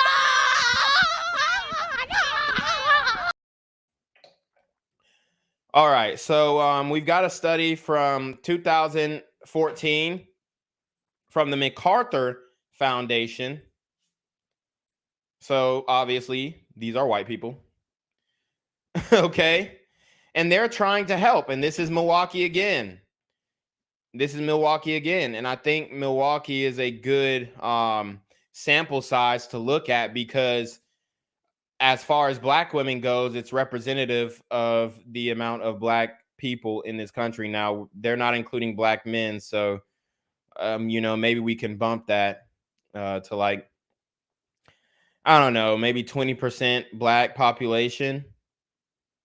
But this is a study from the MacArthur Foundation, How Housing Matters. And this is from 2014. Poor black women are evicted at alarming rates, setting off a chain of hardships. In disadvantaged neighborhoods, eviction is to women what incarceration is to men. Wow. Wow. So the niggas are in jail and the women are getting thrown out on the street. This is, I mean, that was actually a good simile. Incarceration locks men up while evictions lock women out. So, I mean, you're not paying your bills, so you got to get the fuck out. There's no ifs, ands, or buts. There's no ifs, ands, or buts. Okay. Low-income women are evicted at much higher rates than men. The reasons are varied, including lower wages and children. But there you have it. And it's not even so much lower wages. It's that you're not working enough. And they're not working enough because they got too many damn kids. And they're getting benefits from the kids. But one rarely discussed reason is the gender dynamics between largely male landlords and female tenants. Oh, that's bullshit. Wow. So it's just male tenants are taking advantage of female tenants and asking for head because the bitch can't pay the rent. It's bullshit. This study, based on an in-depth look at evictions in Milwaukee, Wisconsin, finds that women's non-confrontational approach with landlords and their tendency to dodge the issue are two reasons why women from black neighborhoods in Milwaukee represented only 9.6% of the population, but 30% of the evictions. So now in 2014, they're 9.6% of the population, and yet they're 30% of evictions. So I would say, yeah, we could probably say the black population is roughly 14-15%. I don't know right now. We can look that up shortly. But non-confrontation, it just sounds like they're not trying to face accountability. That's what it is. They're not trying to face the accountability. The writing is on the wall and they don't want to read it. They don't want to read it. Oh, the women are non-confrontational, bruh. The landlord is hitting them up every day. Rent's due. $50 late fee. $50 late fee a day.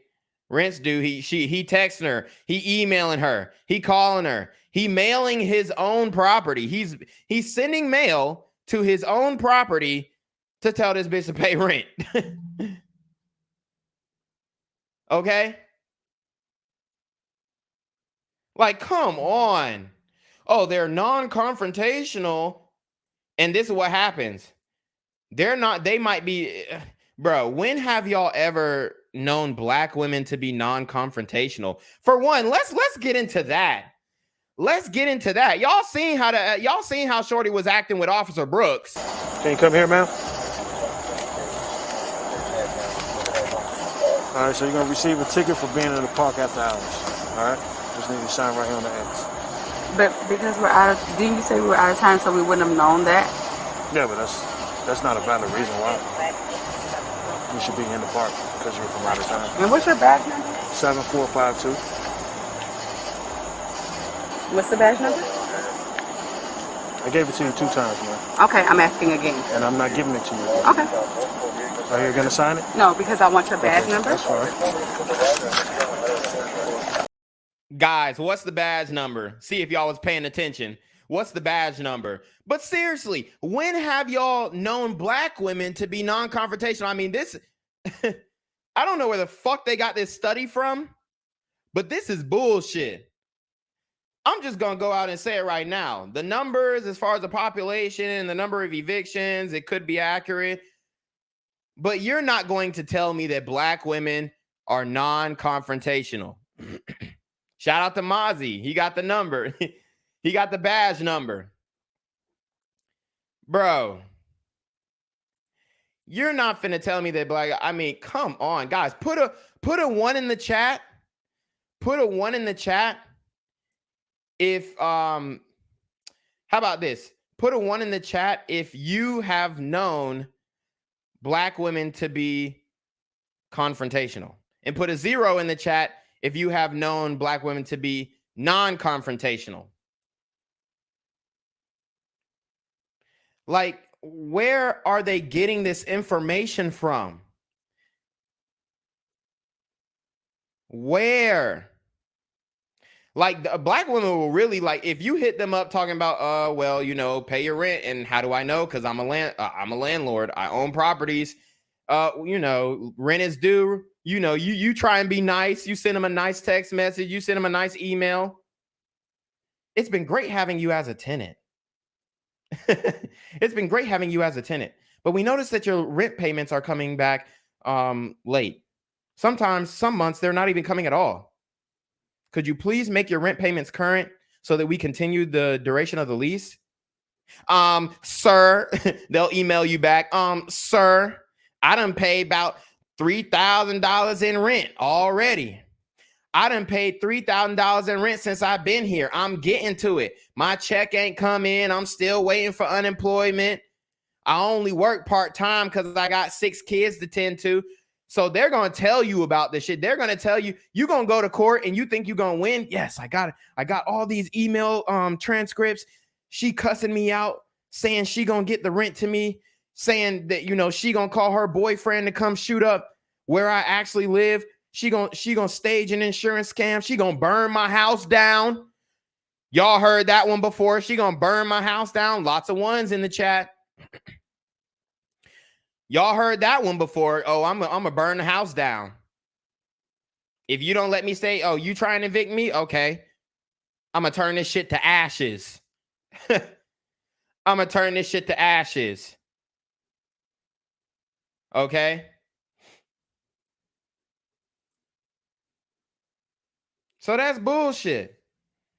They're non-confrontational. Where? Can somebody bring some non-confrontational black women over here? I gotta show them something. You know what I mean? If I could find some non-confrontational black women, I probably wouldn't be dating IR. Nah, for real though. Patrice, in many ways, is a typical low-income mother struggling to find affordable and safe housing. A 24-year-old single mother of 3. Okay, Patrice got 3. Miss Adams, she had at least 2. Okay, and her mother share a 2-bedroom apartment with Patrice's 3 young children and 3 siblings. So it's Patrice, her mom, 3 young children, and her 3 siblings. Hold on. So the whole family staying in there? And none of the adults are working? Here's the solution. Grandma stay home, all the women work. Or even better, pick a better baby daddy. Okay? So they say Patrice, 3 young children and her 3 siblings. So are her siblings still young children though? Is mama still fucking? And how old is mama? She probably like mama probably like 30. No, I'm just kidding. Mama probably like 40. I'll give mama 40. I'll give mama 40. She had Patrice at 16. So Patrice it's a whole family affair, and there's not one man in the house. The only man in the house is the nigga who coming to blow Patrice back out. Maybe the baby daddies. The apartment is on a block of abandoned buildings and memorials for victims of shootings. So they've been doing the memorials. Okay. The back door does not lock. The kitchen window is broken. The toilet and shower remain stopped up for days, and the apartment crawls with roaches. Despite the substandard conditions, Patrice was thankful for a roof over her head. However, after her $8 an hour wages were cut, she fell behind. Were they cut or fell behind on rent and she was evicted? Were they cut, or did she just work less? because I don't know. I don't know anywhere where they're paying you $8 an hour and then they cut the wages.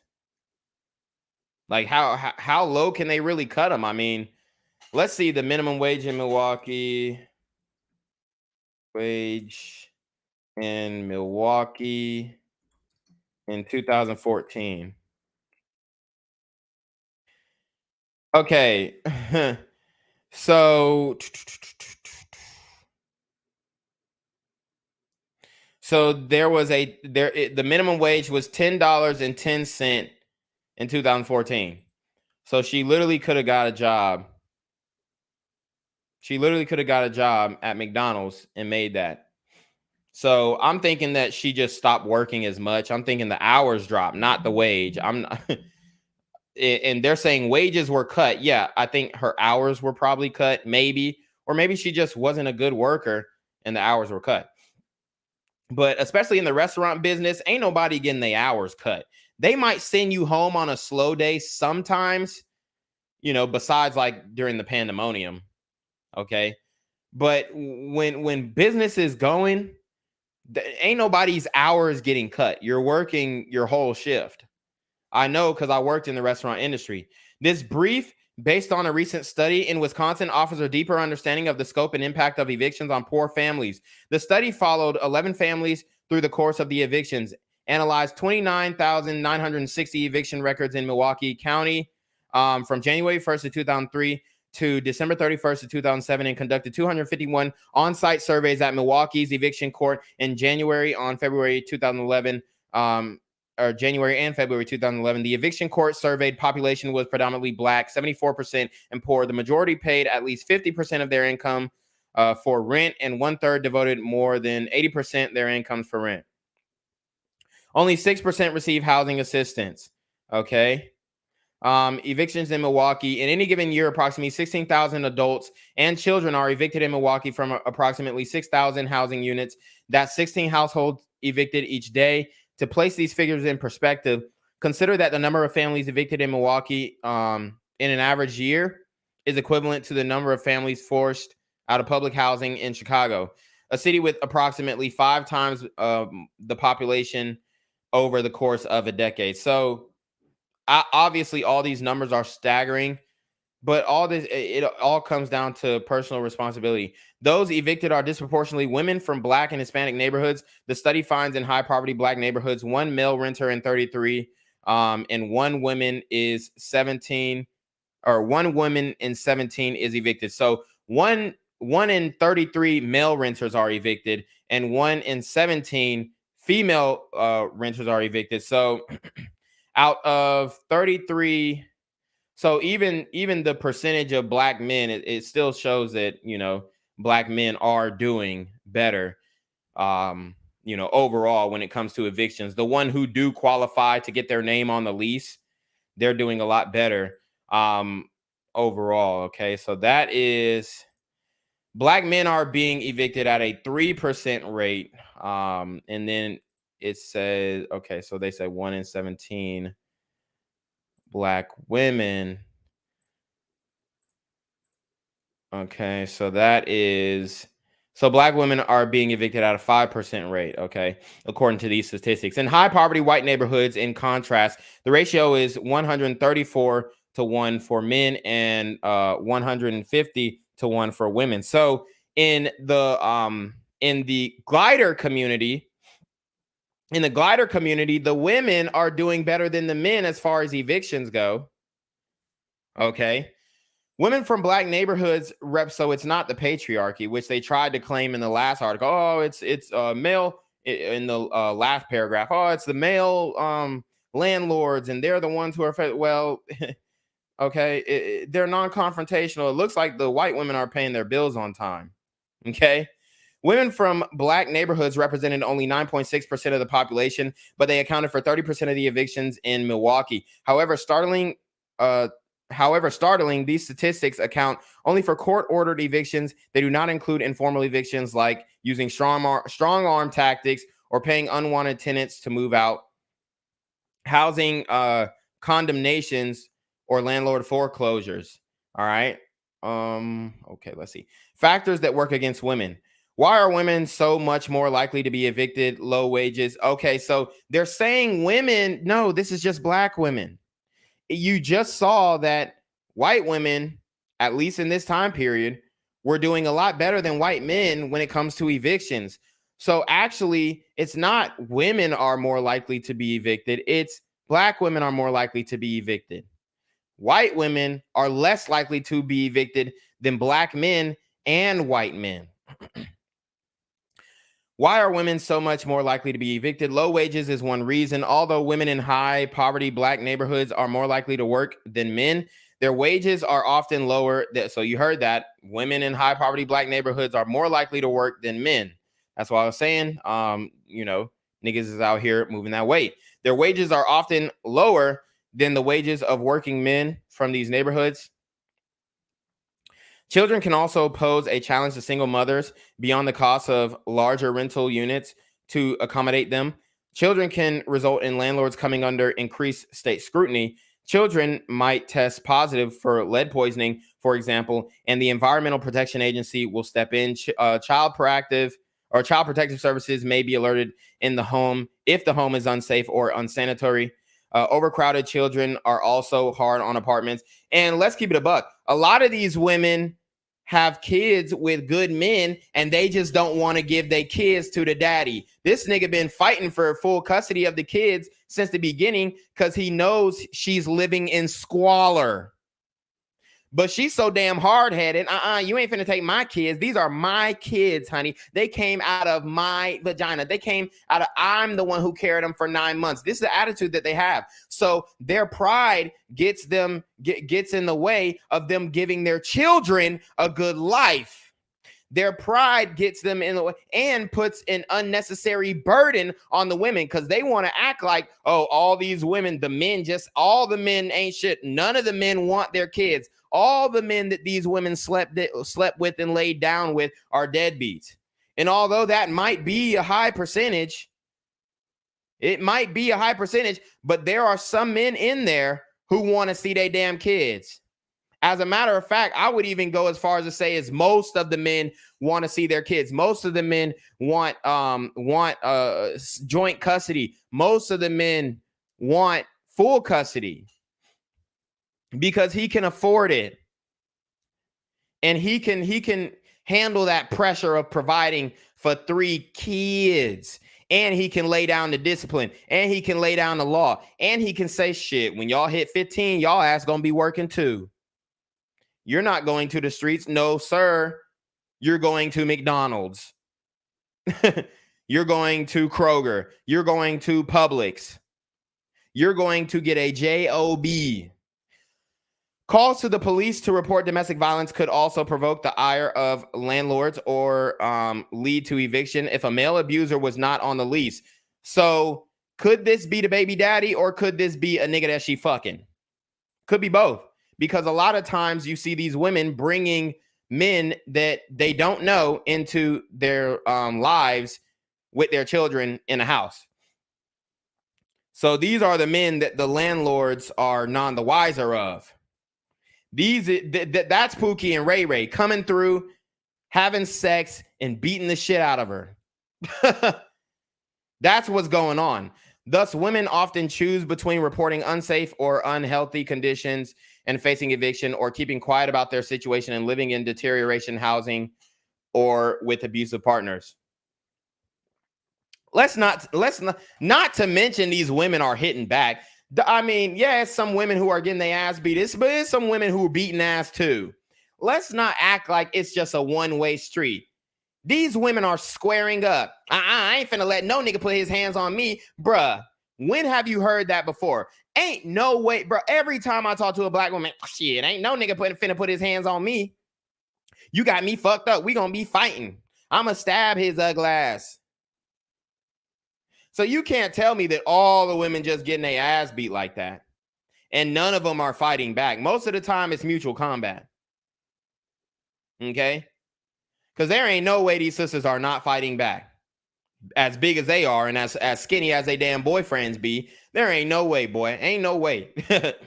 Ain't no way.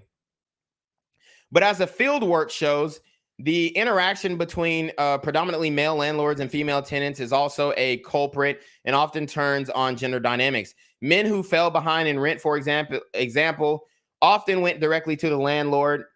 That could because men are men of their words, man. I signed this lease. Look, bruh. I am going to find a way to pay your rent. Come hell or high water. If I gotta steal an old lady's purse, not saying that you go do that. I'm just, using hyperbole. If I gotta steal an old lady's purse, I am going to find a way to pay my rent. Give me 2 weeks, bro. Give me 2 weeks. I'm back on my feet. I got a job. My check gonna come in. Niggas, even if the nigga don't plan to pay you back, niggas gonna make excuses. Even if the nigga don't plan to pay you back, niggas gonna say, I'm gonna pay you. I just gotta do this. I just gotta do that. He gonna come to you because he know the time, the clock is kicking. The clock is ticking. As a matter of fact, male landlords are more likely to evict another man than a woman. He'll give her more leeway because she's a woman with kids and he don't want to feel like a piece of shit because he kicked a woman and her kids out. So the male landlord's going to have more empathy for a woman with kids than an able-bodied man. Tell me I'm lying. Tell me I'm lying. Ain't no way. Tell me I'm lying. Okay? So when Jerry was served an eviction notice, he promptly balled up and threw it in the face of his landlord. The two commenced yelling at each other until Jerry stomped back to his trailer. Meanwhile, Lorraine, who had also, these don't sound like black people, who had also been served notice, recoiled from conflict. I couldn't deal with it. I was terrified by it. Just terrified, she told the researchers. After Jerry calmed down, he returned and offered to work off his rent by cleaning up the trailer park and doing some maintenance work. Something men often offer to do, that researchers found. So he's like, I'm gonna work it off. I told you, yeah, they gonna shoot the shit. They gonna get they shit out. The landlord gonna call him a bum ass nigga. You a able-bodied man, you ain't got no fucking job. You better pay me my goddamn rent. Yeah, all right. Oh, you gonna kill me? Yeah, all right. Come through. I got a double-barrel shotgun waiting for you, bitch-ass nigga. You a bitch-ass nigga, especially if the landlord black. You a bitch-ass nigga. Yeah. Come back, see what's good. All right? That's what's gonna go on. You know what, bruh? I was tripping. I was out of line. I just smoked a blunt. I took the walk to Poland, came back. Look, I'm gonna work this shit off. All right? Yeah, all right, bro. Hey, don't ever buck up at me again. These niggas having beers the next day, okay? These niggas having beers the next day. The landlord accepted his offer. The outcome for Lorraine was different. After avoiding her landlord, she would eventually come up with the rent, borrowing from her brother. But by that time, her landlord had had enough. He felt that Lorraine had taken advantage of him. In keeping with women's generally non-confrontational approach, Lorraine, like many other women renters facing eviction, engaged in ducking and dodging, landlords often put it.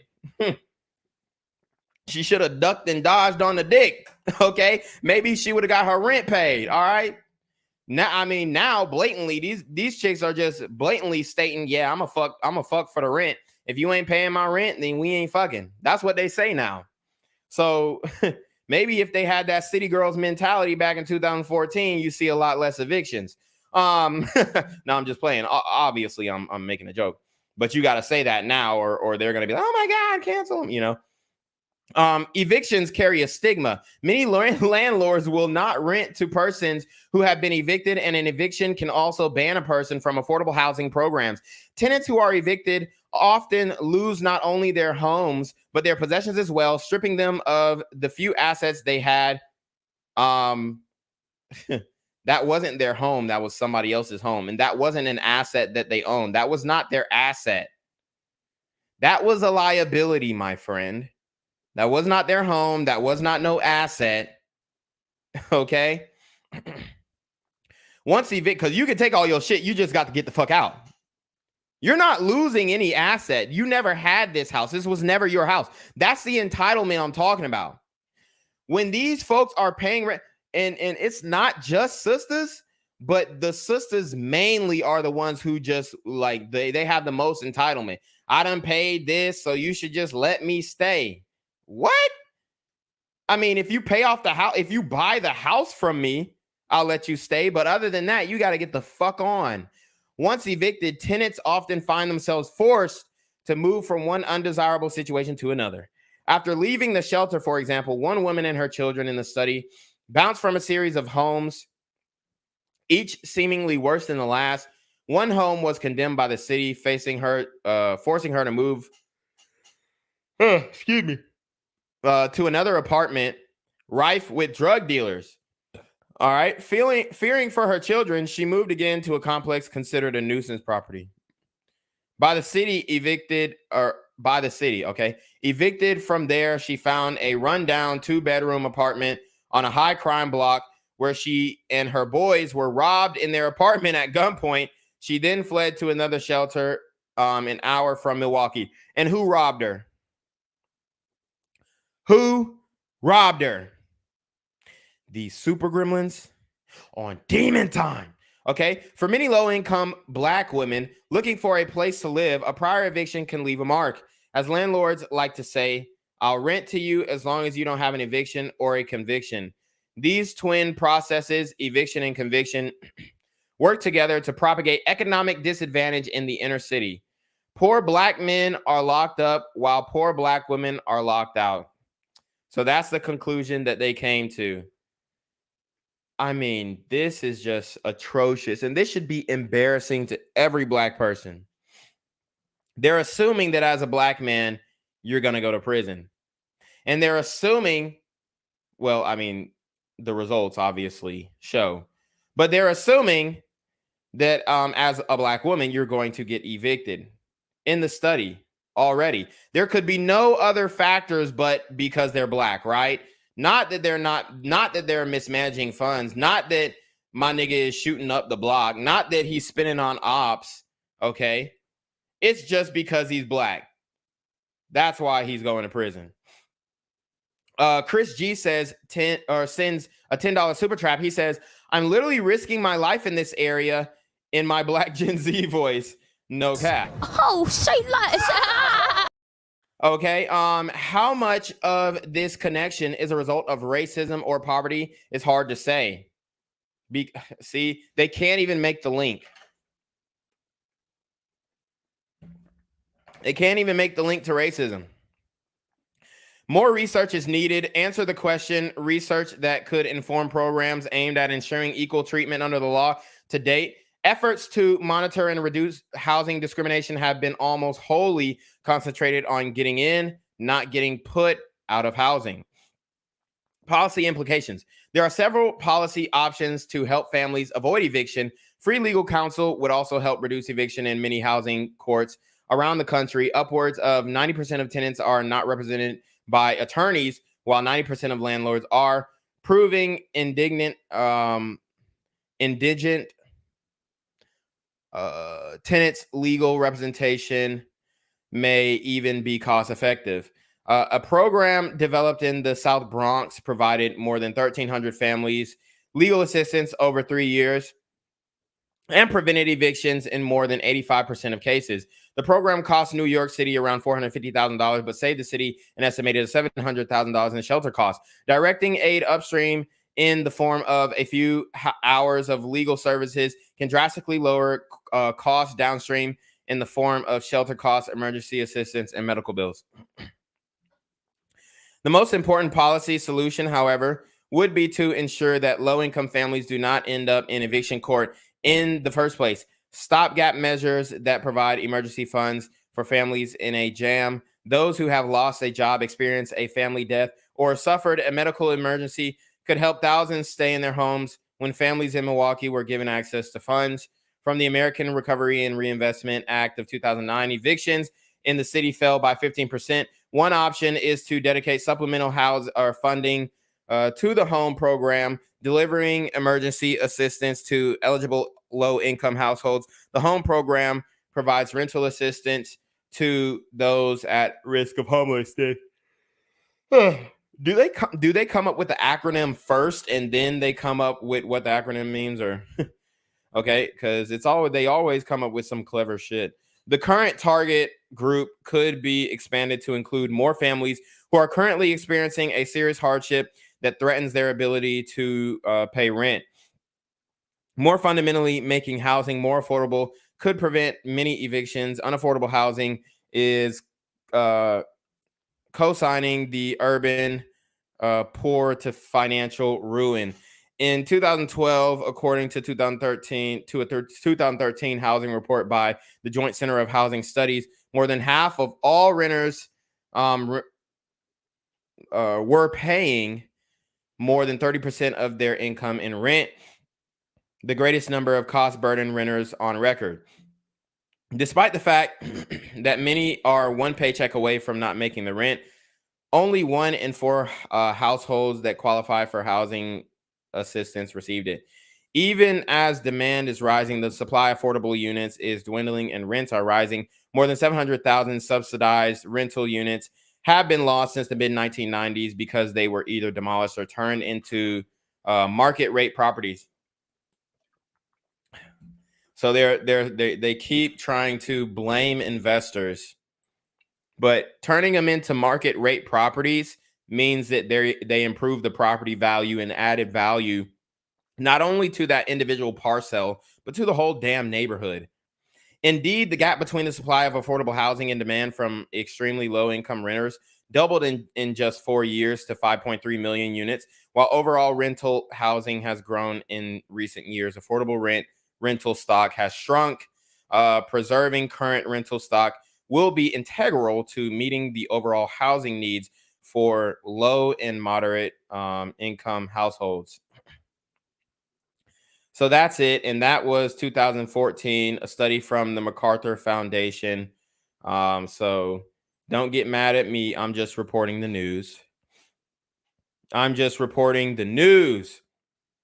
All right. So look, man, these sisters are ass out. They're ass out, man. And it's not a good thing, but it comes down to personal decision making. And how does this affect us? Well, this means more of these super demonic gremlins on the streets, and we definitely don't want that. So fast forward to 2022.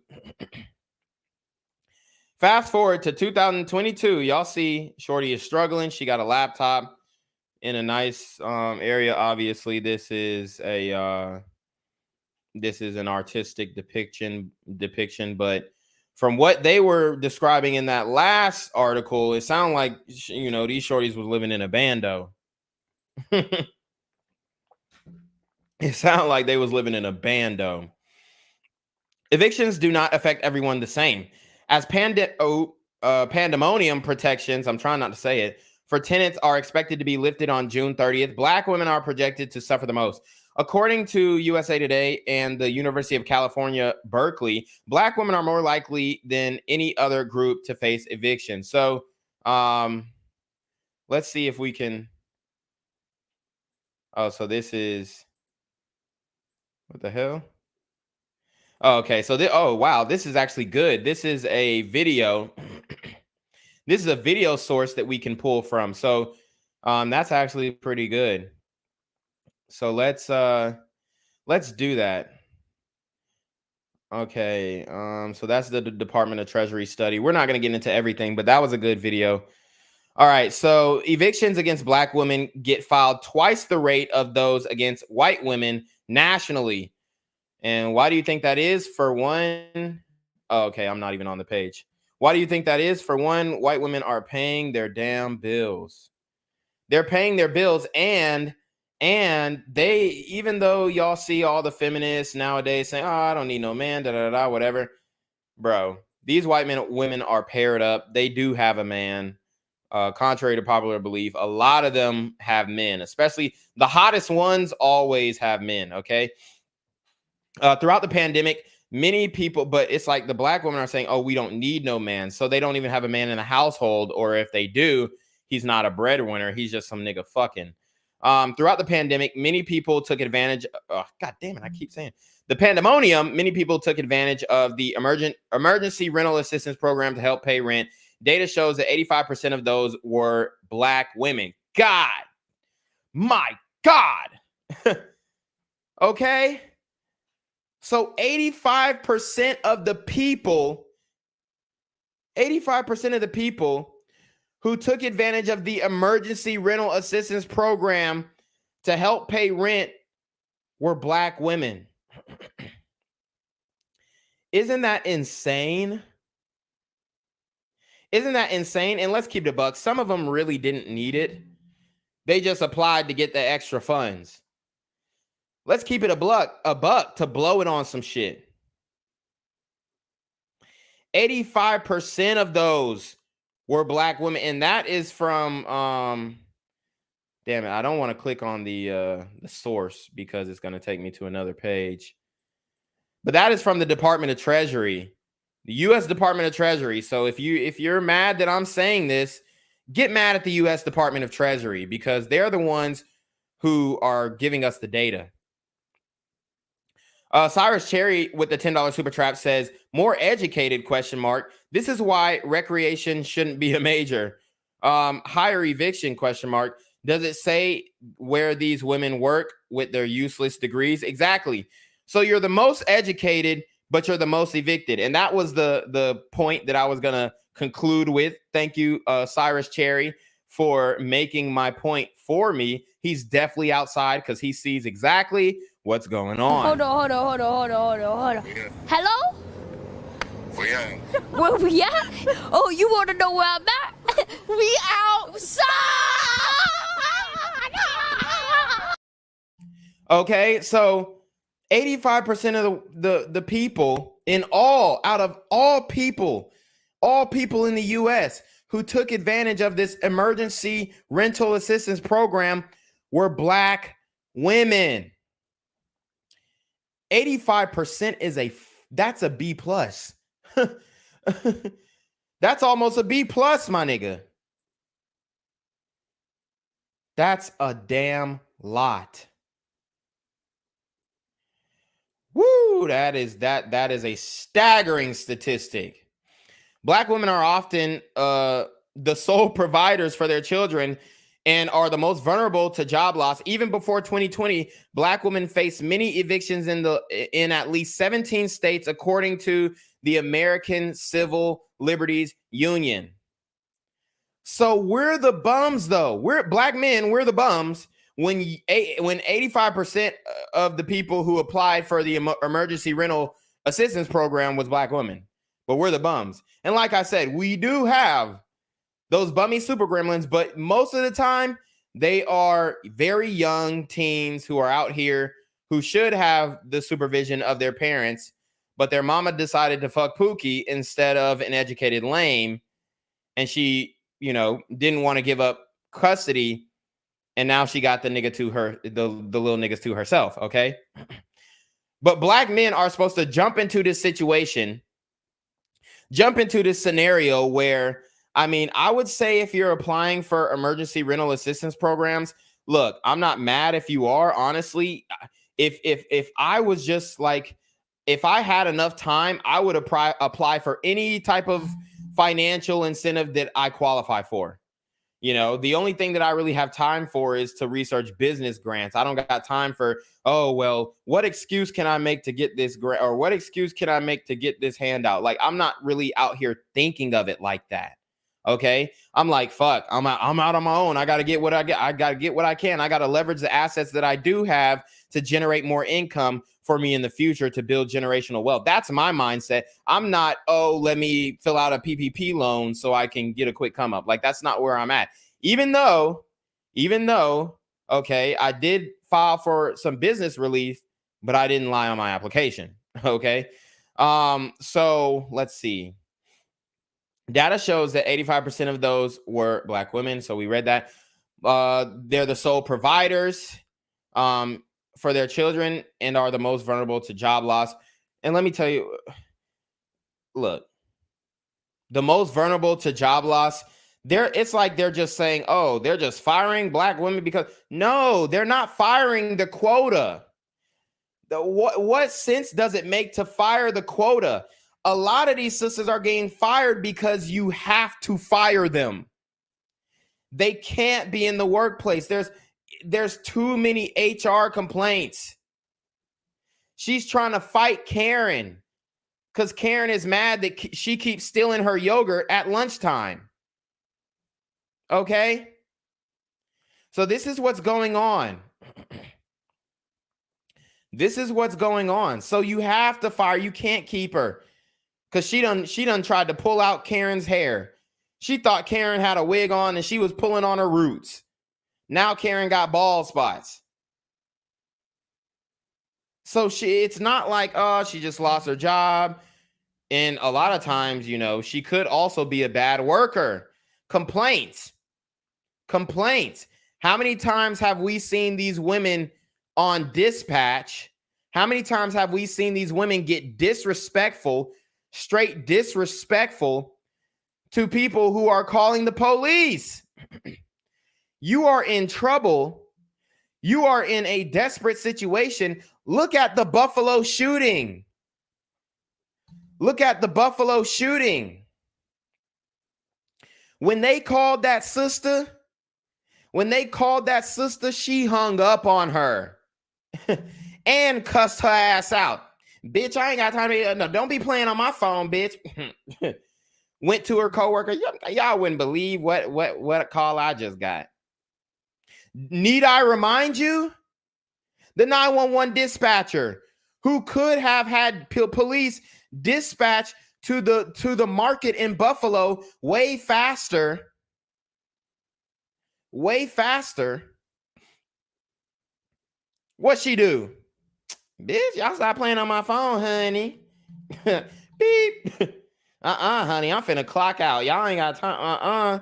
You said a mass shooting where, bitch? Get out of here. I'm finna clock out. It's my lunch break, honey. So you must be fired. It ain't like she ain't do shit to get fired. She did some shit. She slapped a fucking customer with the greaser at Wendy's. She spit in a nigga's food. She did something to get fired from her job. The pandemic shined a glaring light on disparities throughout Black and brown communities, from housing to education to healthcare to jobs. The pandemonium has proven there are lasting consequences for these groups that many don't recover from. Eviction makes it hard to find proper housing in the future. It also has reproductive health and child welfare consequences. As children of mothers who face evictions are far more likely to live in substandard housing, leading to poor health outcomes.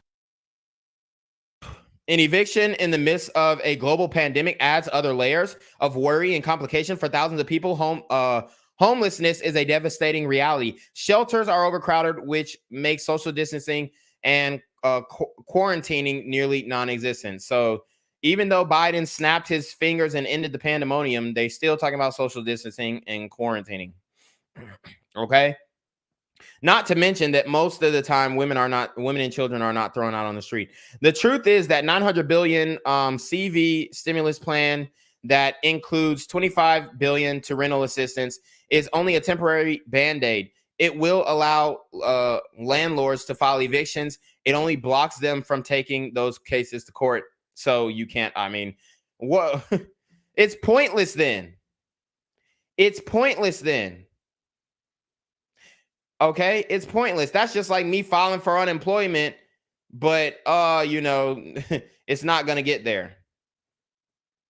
The mailman, the USPS worker got robbed at gunpoint, and they took and the burrito gremlins and super gremlins taking my unemployment check. That's basically what they saying. Oh, well, we filed for an eviction, but we can't push it through because, courts are closed. They ain't taking cases no more. They got bigger fish to fry. Even though they're not convicting these super gremlins, they still have bigger fish to fry.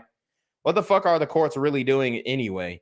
When job losses and other pressures left renters unable to pay in accruing debt to their landlords, the government and most states set suspensions that block evictions. However, the ban is set to expire on June 30th, and landlords will then be able to take all those cases to court. Just this past week, I had family visiting from out of town. We went out to eat at a restaurant, drove all over Los Angeles with ridiculous gas prices, and even spent the day at Disneyland. We conversed about how everything is so expensive, groceries, travel, etc. But we are blessed to be in a position to stay afloat. That is not something that's taken lightly. The world is desperate to reopen, and people want their normal back. However, there are still people out there struggling to stay in their homes. It is a scary time. We are weeks away from the possible eviction of millions of Americans who have fallen behind on their rent. What will they do? Where will they go? How will they recover? And this is coming from Black Girl Nerds. This is not me painting a bad picture. Oh, you're painting a bad portrait of Black women. No, this is coming from a site called Black Girl Nerds, which is, you can tell, written specifically by Black female nerds. Okay, so like, stop copying my comment. Oh, well, you're doing this to Black women. They're doing it to them. They're doing it to themselves. If this was not true, if this was not factual, if this was not statistical evidence, I would not be making the video, because I go off of facts. Okay. When someone is evicted, the reality is that it leaves a blemish on their record and their credit takes a big hit. The trauma runs deep. It will make it more difficult to rent a new place. Oh, so now an eviction on your record is trauma. Dude, everything constitutes as fucking trauma. That's self-inflicted trauma. Everything is trauma now. Like, bruh, stop it. I get that you can have it, but let's keep the trauma word to the violent victim, the victims of violence. Because now it's just like, oh, it was so much trauma, I couldn't pay last month's rent. Like, dog, what the fuck? To find something less expensive means they may be farther from their job, their child's school, food, resources, or public transportation. It could mean longer commutes, higher transportation costs, less family time, new schools, new clinics, greater distance from grocery stores. There go them food deserts that the super gremlins cause, safety concerns, and challenges maintaining a job. Okay. I feel that fortunately, when Black women are evicted from their homes, it's a misunderstood concept. It's not always as simple as she didn't pay her rent. Oh, okay. Sure, eviction is a result of a tenant's failure to pay, but oftentimes this leaves out the rules around eviction filings and how discrimination and devaluation of Black women factor in. Wow, that's crazy. They are being evicted at the highest rates because they don't pay their rent at the highest rates. That's it, bro. That's it. There's no other reason. Nobody's discriminating against you. Motherfuckers are upset maybe that you're not paying their rent, but this is not discrimination, dog. You're not paying. That's just like me going to a hotel. That's just like me going to the motherfucking Hilton, booking a room for 2 days. You know, they thinking I checked out. Room service come in, and I'm sitting there, you know, jerking off or something. Just staying rent free at the hotel. Bro, this is crazy, man. And I get Black Girl Nerds is trying to soften the blow, because just 2 years ago, just 2 short years ago, Black women were the most educated and they were doing so much better than Black men. And now it's just like, oh, well, y'all are the most evicted. Damn, how the tide has turned. Okay. Let's see. A prime example is King County in Washington State. That county has one of the highest eviction rates for Black women. Landlords in King County file against Black women at 5 times the rate at which they file against white people, in some cases for less than $10 in back rent. And why is that? Could that be because of the confrontationalness? See, there's a difference between being non-confrontational and being a bitch. Let's keep it a buck. There's a difference between being non-confrontational and being a bitch. Okay? There's one thing in completely avoiding, head in the sand, the ostrich mentality. And it's another thing when you tell the landlord you feel entitled and I done paid everything on time until this now. So now you're gonna get mad over $10. Well, fuck you then, you white ass nigga. Bruh. We've seen it time and time again. So just like they showed in the last article or the last study, if the man, he might get in an argument, but he come back, you know what? I'm sorry. Let me work this shit off. The woman get in the argument and she stands on that shit because she's stubborn and she believes she don't need no man. She believes she don't need no man, but she gonna be back to the streets.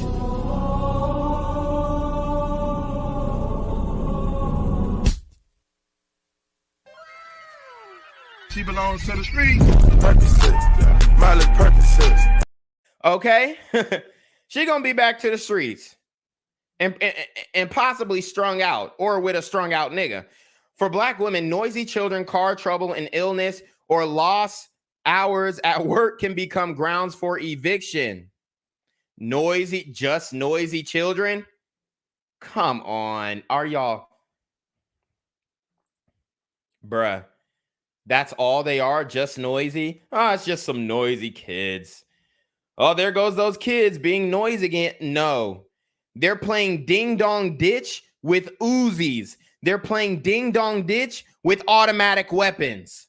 It ain't they're just noisy kids. No, maybe the noise that you're hearing are gunshots. That's what their kids are doing. It ain't the kids are just noisy. No, I ain't never heard of babies are noisy. Infants are noisy. I ain't never heard of nobody ever getting evicted because a baby won't stop fucking crying. No, it's because her baby, her grown man child, her super teen gremlin is on demon time. Okay, so they're trying to blame it on noisy children. Evictions can change a family's entire dynamic and have lasting effects. It makes it difficult for families to regain stability. These effects fall disproportionately on Black and brown women and their children. And y'all need to stop with it. This is Black girl nerds. So let's just talk about the Black women. Let's stop bringing brown, even though, we know that Black people are actually brown, except for the exception of some of y'all niggas. But most people say, oh, you're Black. Well, yeah, I'm dark brown, I guess. But but the brown is to infer that we're talking about the burrito communita or the burrita communita. Okay. So y'all better stop lumping these Hispanics issues with our issues because they are not one and the same. They are not one and the same because their men will get their ass up and get on the top of somebody's goddamn roof. Their men will be goddamn, riding a one-horse sleigh down a chimney, cleaning that bitch out. Our issues are not the same. Stop it. In my home state of Missouri, Congresswoman Cori Bush won a battle last year as she camped outside of the state capitol for 5 nights to draw attention to the federal eviction moratorium and compel Congress to act. I've been evicted 3 times in my life, once following a violent domestic assault in which a former partner left me for dead. Well, who picked him? Who chose him? Who chose him, ma'am? I've lived out of my car for months with my 2 babies. I've seen my belongings in trash bags along my back seat. She has written, I know what that notice on the door means. Cold from the elements of wondering where I could find a bathroom. I've wondered who was speaking up in DC for people in my situation. So you mean to tell me that this woman, Cori Bush, was living out of her car as a Black woman with all the odds stacked against her? She was marginally, disproportionately oppressed against, and now she's a congresswoman. No excuses. No more excuses. Cori Bush disproves this whole goddamn article. You are an example, ma'am. You are an example, ma'am. So instead of giving people an excuse, because let's keep it a buck. If your landlord did not evict you, if you didn't face adversity, you would not be a congresswoman. Don't tell me when you were getting evicted that 1, 2, 3 times that you had aspirations to get in Congress. Stop it. That adversity made you switch something up. That adversity made you change. That adversity made you realize that I just can't keep doing the same thing and popping out babies to ain't shit niggas. Why is she acting like the reason why she's in the position that she is in today is because she took accountability. That is why. Sometimes I wonder what will kill us first, the pandemonium or poverty. Eviction is a consequence of poverty, and what we know is that Black women are disproportionately affected by eviction through a system that is broken. Okay, so no, the part that's broken is the eviction moratorium. The part that's broken is that we can't kick y'all black asses out of the crib when y'all stop paying rent. That's the broken part. If this pandemonium does nothing else, it needs to incite more and longer lasting attention to the social and political structures that shape how Black women are experiencing the pandemic, and take action to that. A factor like race will have no impact on their livelihood. Lord have mercy. The community is just full of excuses, and I'm completely and utterly sick of it. Cyrus Cherry with a $10 super trap says, like the word racism, the word trauma is becoming useless. But in her defense, isn't the growing up in the community traumatic within itself? Yes, absolutely. By the way, did you say she doesn't want to lose custody or crustody? Yeah, I said custody, but appreciate the super trap there, Cyrus Cherry. Oh, say less. And my point is, with all these issues that these women are facing, our women are facing, Black men who have their shit together, Black men who don't make excuses, Black men who are doing what they do, who took accountability, let's just even lump in the reform pookies, because I done seen a lot of reform pookies on the internet talking about, don't go the route that I went. Now I'm driving trucks and I'm good, but don't go the route that I went. Niggas spent 10, 15 years in prison. They said, you know what? One thing I had to learn is take accountability for my actions. All right? Because every nigga think he innocent. So I took accountability for my actions. I rode the wave as long as I could. I did my time. I come back out. And I'm winning now. That's what it is. That's what it is, man. So even the pookies are willing to say, look, man, I made my mistakes. I'm reformed now.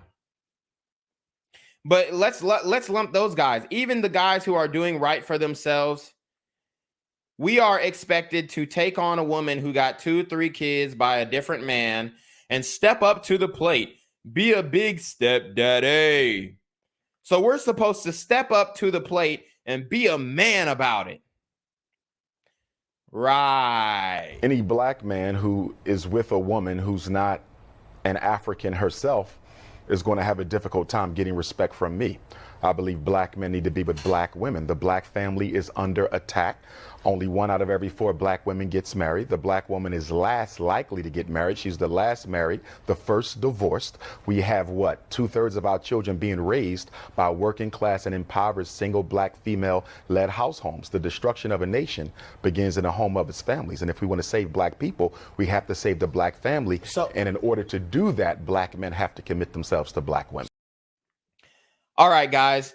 So we are going to look at this USA Today video on how Black women are facing evictions and homelessness. I just do want to make a point. This video has 58 likes and 2,000 views. Bruh.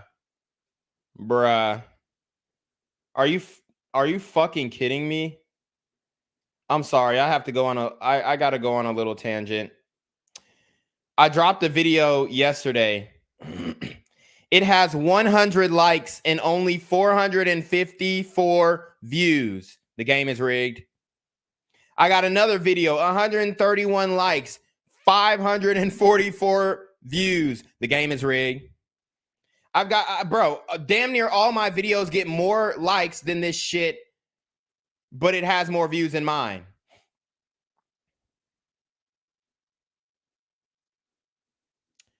Right. The story that I did on Buddy who killed his friend over the one-on-one basketball game. 106 likes, only 666 views.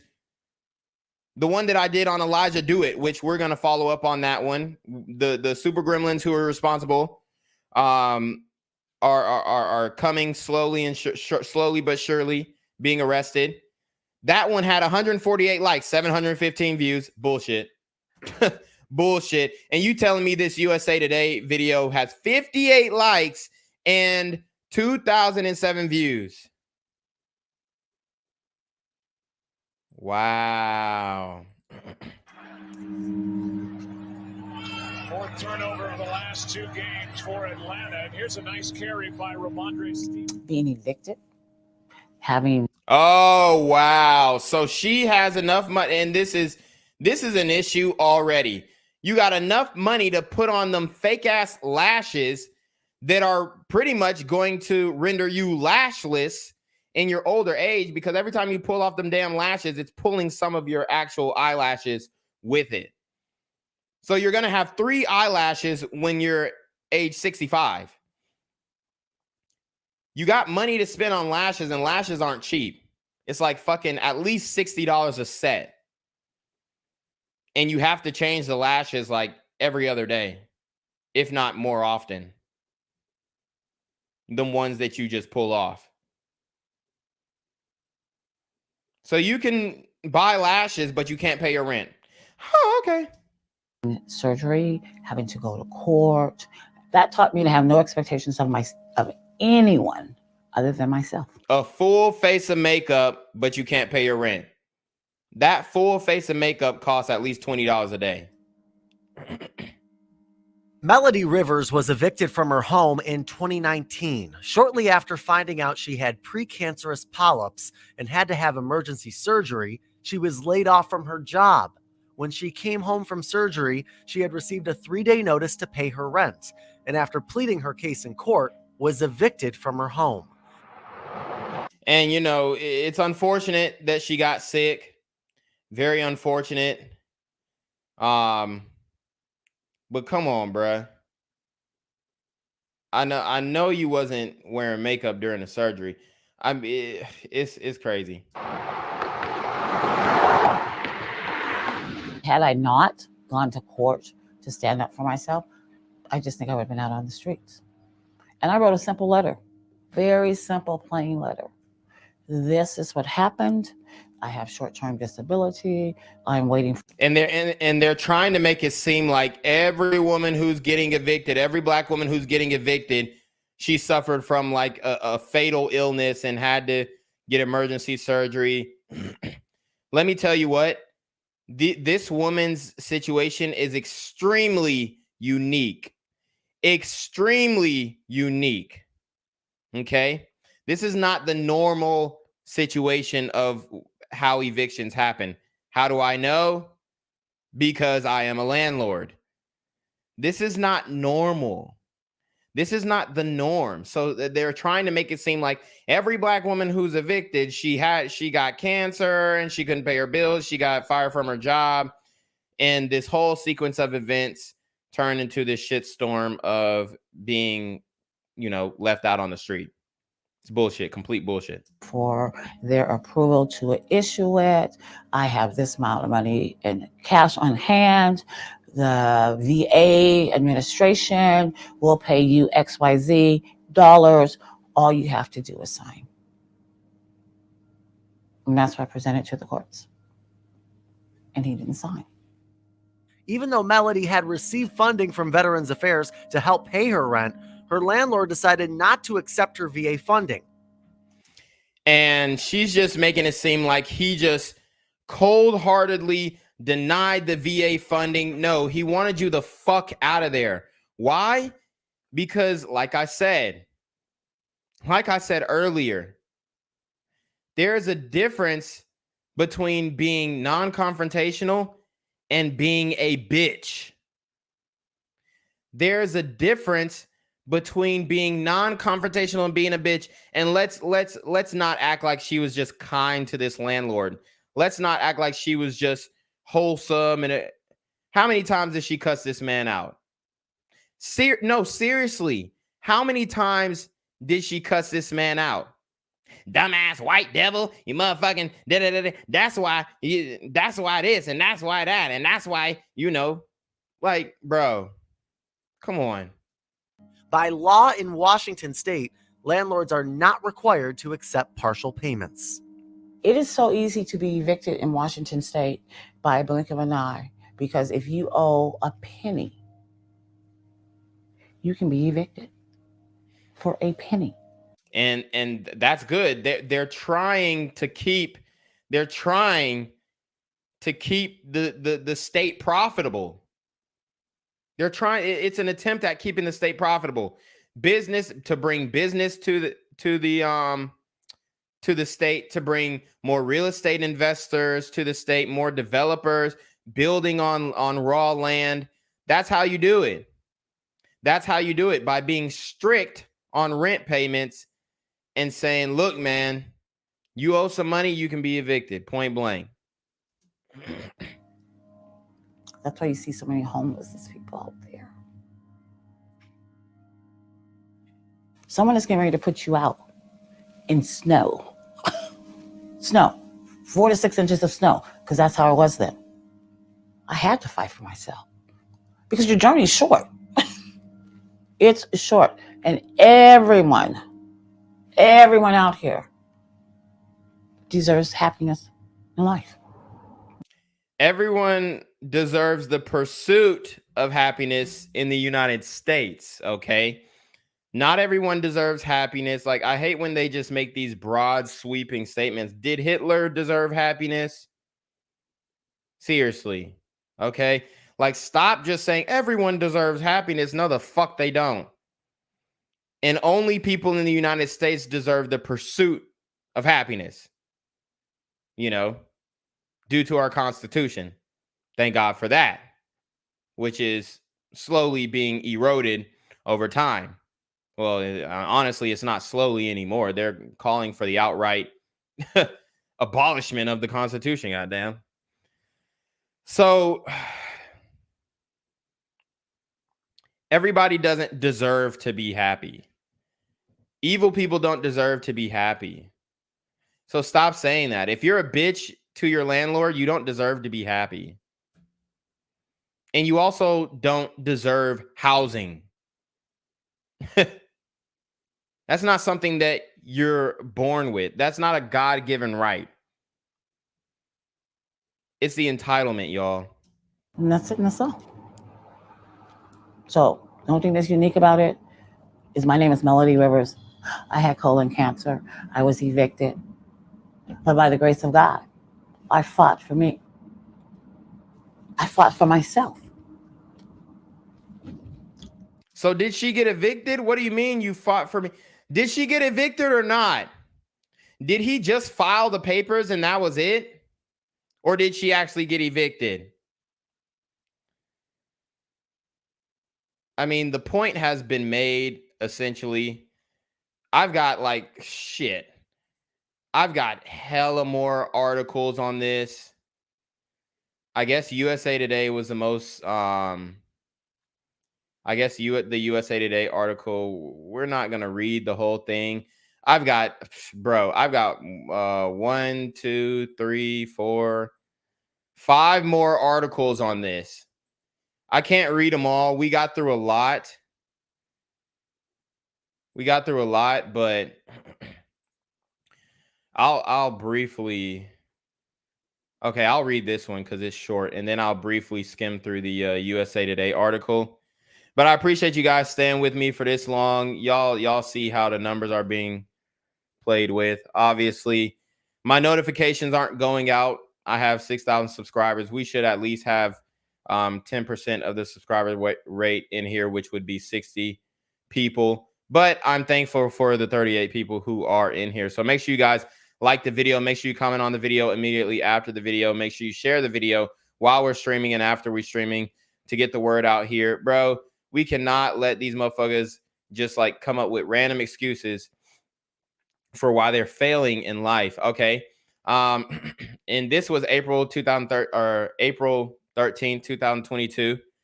Eviction notices are affecting Black women more than anyone. The disparity has been exacerbated by the pandemonium and financial burdens. The pandemonium has brought on its fair share of challenges when it comes to financial support. School closings are complicating access to food and daycare for low-income families. Millions of people lost their jobs and were still expected to keep a roof over their heads. The Centers for Disease Control and Prevention, CDC, was responsible for halting residential evictions during the 2 years of the pandemonium. An obvious loophole being the landlords could evict the resident if they intended to sell the property. The CDC established this moratorium as a way to defend the marginalized is no longer in place. Indiana law says landlords must provide the resident with a 10-day warning before a court filing is permitted. No warning is needed in the case of damage to the property or expired leases. This is lenient compared to the low standards set by the rest of the country. Most other states have a waiting period of 3 to 7 days. A court proceeding follows after the required amount of days. A USA Today investigation into King County, Washington, revealed why this is a problem. Many tenants who received eviction notices abandon their homes without challenging the eviction, often because they don't know how to do so. According to the article, when they didn't respond or show up to court, this leads to what is called a default judgment in favor of the landlord, meaning tenants have days to vacate the property. Of the King County filings reviewed by USA Today, 44% resulted in a default judgment. Okay, so that's not bad. That's a win for the landlords, even though it takes a lot to file the eviction. Anyway, King County has the highest eviction rate among women. USA Today found that Black women account for 16% of evictions, but only 5% of the renter population. So, I mean, are y'all really going to pin that up to racism? Dude, all these numbers, what does this show you? Out of all this shit, the conclusion becomes, guys, what does the conclusion become? I mean, it's literally spelling itself out. It's literally spelling itself out. You have Black women leading in evictions in the United States, Black women who led in receiving pandemonium relief funds, according to the U.S. Department of Treasury. You have a 2010 study, a 2014 study that showed that Black women were 13% of the population of Milwaukee, 9% of the population of Milwaukee, but they're 30 to 40% of the evictions. What does that tell you, bruh? What is the conclusion? I know somebody is smart in the chat. Y'all got the conclusion. Y'all got the conclusion. I don't even have to say it, do I? I don't even have to say it. Because the chat is smart. Y'all have the conclusion to what all these studies mean. All these numbers put together. What does this mean? What could all of this information mean? Could it mean that white landlords are racist? No, because you've got Black landlords too, like myself. Well, does it mean that they're being discriminated against? Does it mean that the patriarch is, well, you got female real estate investors too. You got female real estate agents, women who own property. Shout out to Product of Cook County with the $4.99 super trap. He says, change title to most indoctrinated. No cap. Oh, say less. Okay. And Beast Life over 50 comes with the immaculate and insightful conclusion that it's not that they're being discriminated against. It's not that The white man has their foot on their neck. It's not that racism and systematic oppression. It's not any of that. It's that they refuse in masses, and this is black women all around the United States. This is not just in Washington State. This is not just in Milwaukee. This is not just in Atlanta. This is not just in Detroit. This is not just in New York. This is not just in New Orleans. This is not just in Chicago. This is not just in Charlotte, North Carolina. This is not just in Portsmouth, Virginia. This is not just in the city of Los Angeles. They refuse to pay their rent. They refuse to pay their rent. Easy as that. No more looking into it. It's over. They're going to try and paint the picture that, oh, the woman who had colon cancer, she's the majority of these women paying. Like, get the fuck out of here. I guarantee if you did a study on what you'll find is most of these women got kids. How about that? You'll find most of these women got kids by multiple baby daddies. That's a correlation that I'm sure you'll find a high percentage rate. They don't want to show them stats. How many of these women getting evicted have kids? How many of these women getting evicted have kids by multiple different men? It comes down to personal responsibility, the choices that you make in life. They're not going to show you that statistic because that'll debunk everything that, oh, it's racism and why are black women disproportionately affected? Why is it, bruh? And then they're going to say, oh, it's because the Republicans want to, the Republicans want to kick people out. The liberals are the ones who created this situation. If y'all wouldn't have made a big fuss about the goddamn pandemonium and let people live their lives, then black women would not be in this situation. There's no way you're going to tell me that literally 6 months ago, we were in the fight for our lives, against the pandemonium. And just like that, a man who can't even remember his middle name snaps and the pandemonium is gone. I ain't heard a word from Fauci since Biden snapped his fingers like Thanos and destroyed every CV cell there was out there. He destroyed every particle of bacteria in the world. The pandemonium's over. It's not happening in China anymore. It's over. It's not happening in South America. It's over. It's not happening in Europe. It's done with. It's completely done. It's over. You're not at risk from the pandemonium anymore. Thank you. Come again. The biggest finesse in, I would say the biggest finesse in U.S. history. The biggest finesse in U.S. history. And then you ask yourself, where did the money go? Follow the money. Follow the money. Then we start seeing these pharmaceutical companies. Then we start seeing these random equipment contractors selling motherfucking ventilators at fucking 200% the value to hospitals. Follow the money. But that's neither here nor there. Let me stop before they put 4 people in the chat. Before they put 4 views. They just gonna put a number. It might be 400 niggas in here, but the number is gonna say 4 views. Lord have mercy, bro. I could go on and on and on. Okay. All right. A study by Sociological Science said evictions are filed against black women at twice the rate of white women. They are targeted more than any other. Targeted? Listen to the verbiage. Targeted? Oh, right, because you're targeted. They've got their cross arrows for you. If only you was a white bitch with a fat ass, you wouldn't be evicted.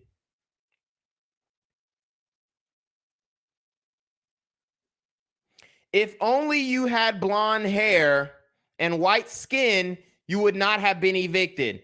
Don't mention the fact that you didn't pay your rent for 6 months. Don't mention the fact that when you heard the eviction moratorium, oh, we ain't got to pay no rent. We ain't got to pay no rent. You laughed and stopped paying your rent. Tell me the majority of these women getting evicted now today did not laugh and rejoice in joy when they heard they didn't have to pay their rent. This is the issue. This is the IQ thing. This is the long-term thinking, the long-term planning. That shit's gonna catch up to you.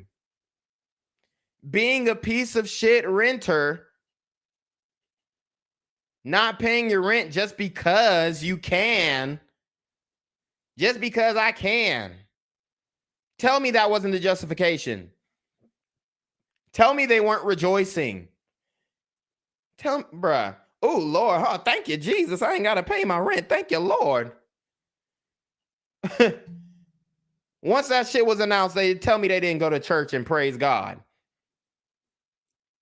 And then they didn't attend no more services. Because I guarantee if they were going to church, for one, they could find a good man who would take in them and their kids, but they don't want to do that. They don't want to do that. Okay. Monroe County, Indiana is nowhere near as severe, but it is still disproportionate. As of March 6th, eviction filings are up 7% from average, with nearly 681 just last week. Black people make up 5.3% of eviction filings in our county, but only 3.7% of the population. I mean, that's not that bad. That's actually not bad. It sounds like the black people in Monroe County, Indiana, are doing a fine job with paying their rent. Okay. How eviction filings vary by race. So here you have black women. Oh, wow, man. They are at 39%. Hispanic women are at 12.3%. See, no excuses. This ain't no black and brown. Bro, 12.3% is not that bad of all the women filing for evictions. So Hispanic women really ain't having a huge issue with evictions. And this is from King County, Washington. White women, 7%. Asian, okay, so are Asians disproportionately discriminating against white women? Or are Asian women just better at paying their rent on time than white women? Let's leave black women out of it. Imagine that you can't see that black women hold the majority of evictions in Kings County. Okay. Let's just talk about Hispanic women, white women, and Asian women. Okay.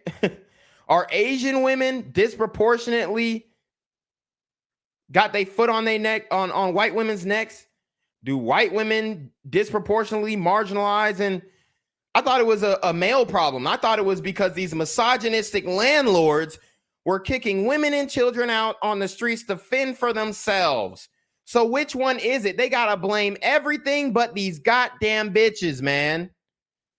Yes, I'm going to say it, bro. You're blaming everything but the fucking person who's not paying their damn rent. Oh, well, it's the patriarchal society and male landlords are scary. I'm scared to talk to my male landlord, even though he's a business professional with multiple properties and LLCs, and he has so much to lose. But if I tell him that I can't pay my rent, he's going to kill me or rape me. Fuck out of here. Sarcastic Maniac with the $4.99 super trap says truth bombs as usual. Hold on. Yeah. Hello? Where you at? Where we at? Oh, you want to know where I'm at? We outside! Exactly. Y'all know when you outside, you see the truth. You see the truth and it's glaring. It's always been the case that evictions turn families' lives upside down and make it even harder for families to find safe, stable homes in the future. They're still talking about broken families. Senator Sherrod Brown, a Democrat of Ohio, see, look, these Democrats, chairman of the U.S. Senate Committee on Banking, Housing, and Urban Affairs, said in a statement to USA Today, these devastating effects fall disproportionately on Black and brown women and children. Whoa, whoa, whoa, whoa, whoa, whoa. It's not disproportionately affecting brown women. Let's keep it a buck.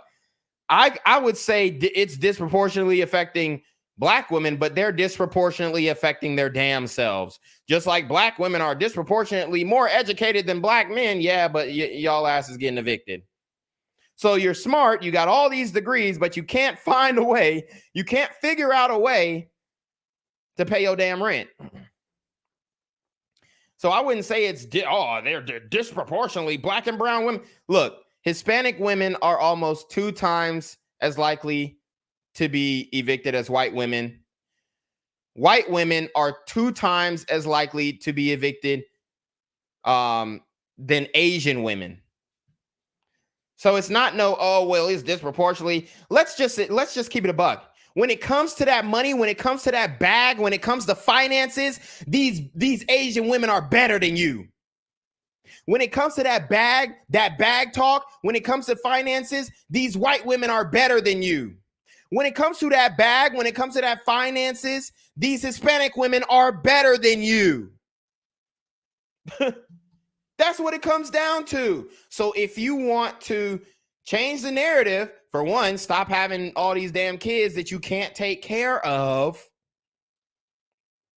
Let me repeat, stop having all these kids that you can't take care of.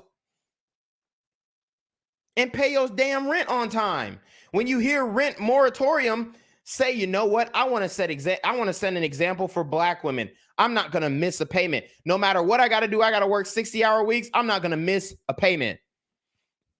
Let me set an example. Let me disprove the stereotype. Let me not be a part of that.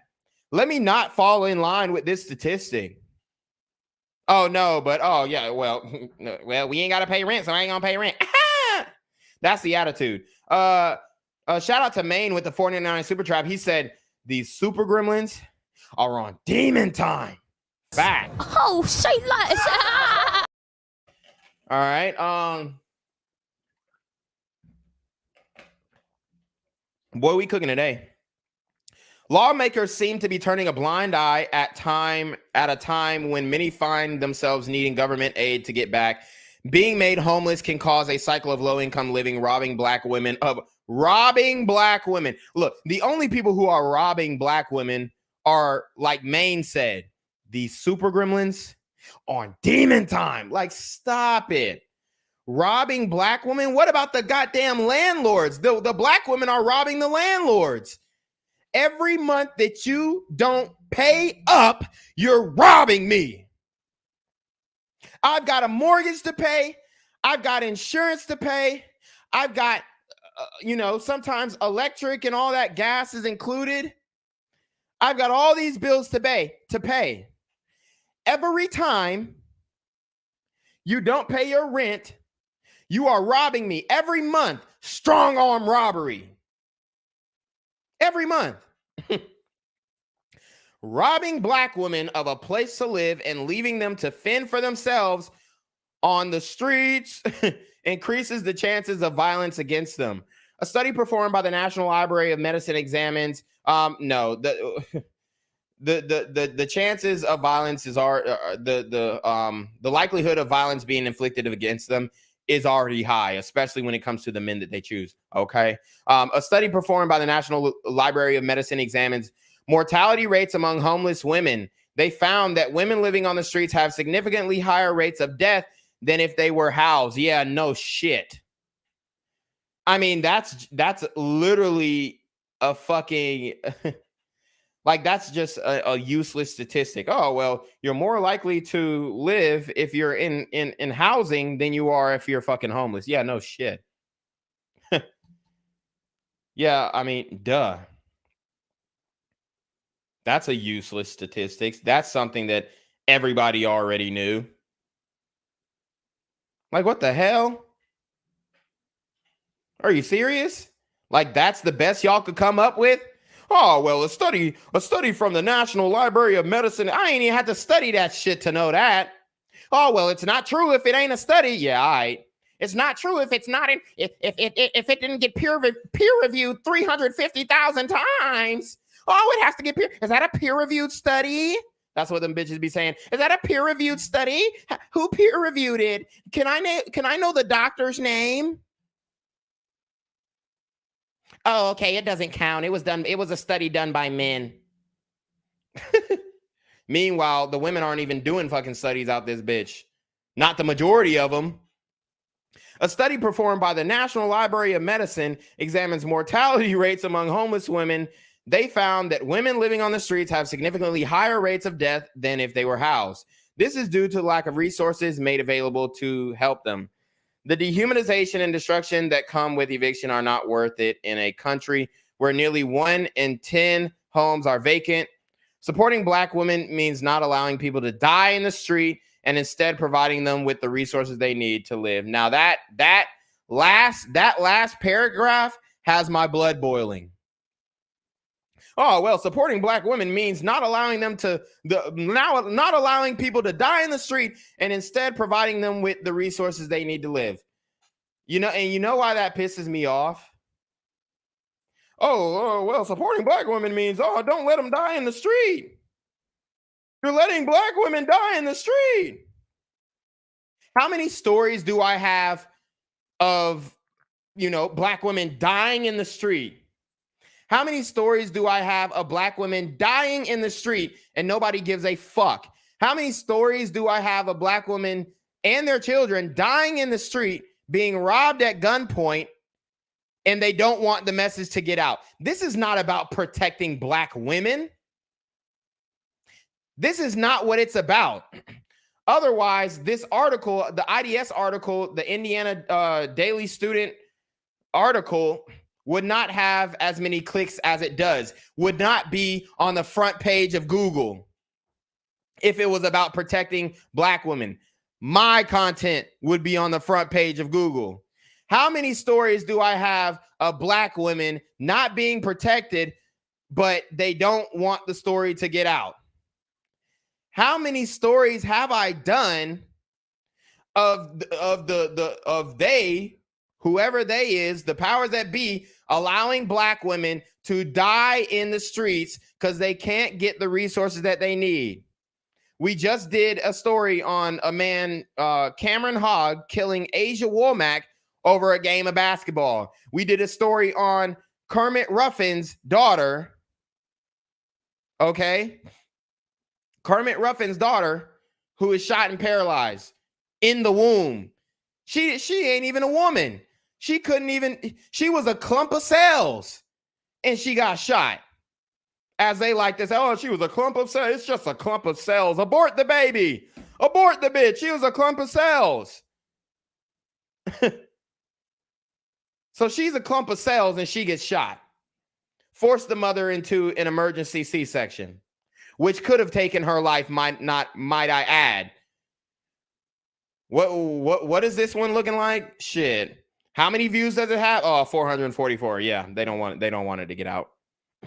They don't want it to get out. Black woman shot, gunned down in the streets by a thug nigga.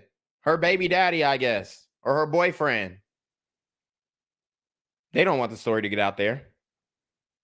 Should I keep going? Should I keep going? I did a story on a grandmother who was carjacked. Black woman carjacked at gunpoint by these super teen gremlins.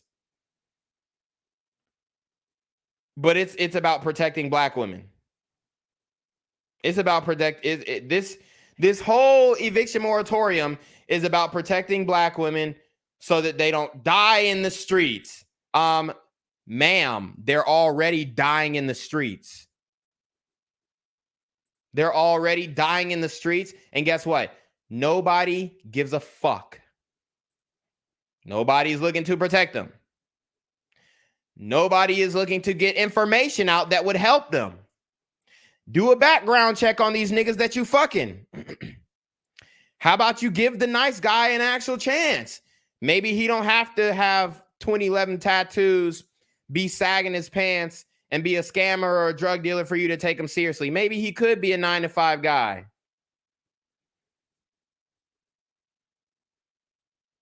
That would protect black women. Oh, but they don't want to do that. Okay. Okay. It's ridiculous. Correct. But I would say, listen, your wife is white. So we're going to stop the black talk right. All right, guys. Been a great stream. A lot of information, a lot of statistics. Everything that I said in this stream was factual.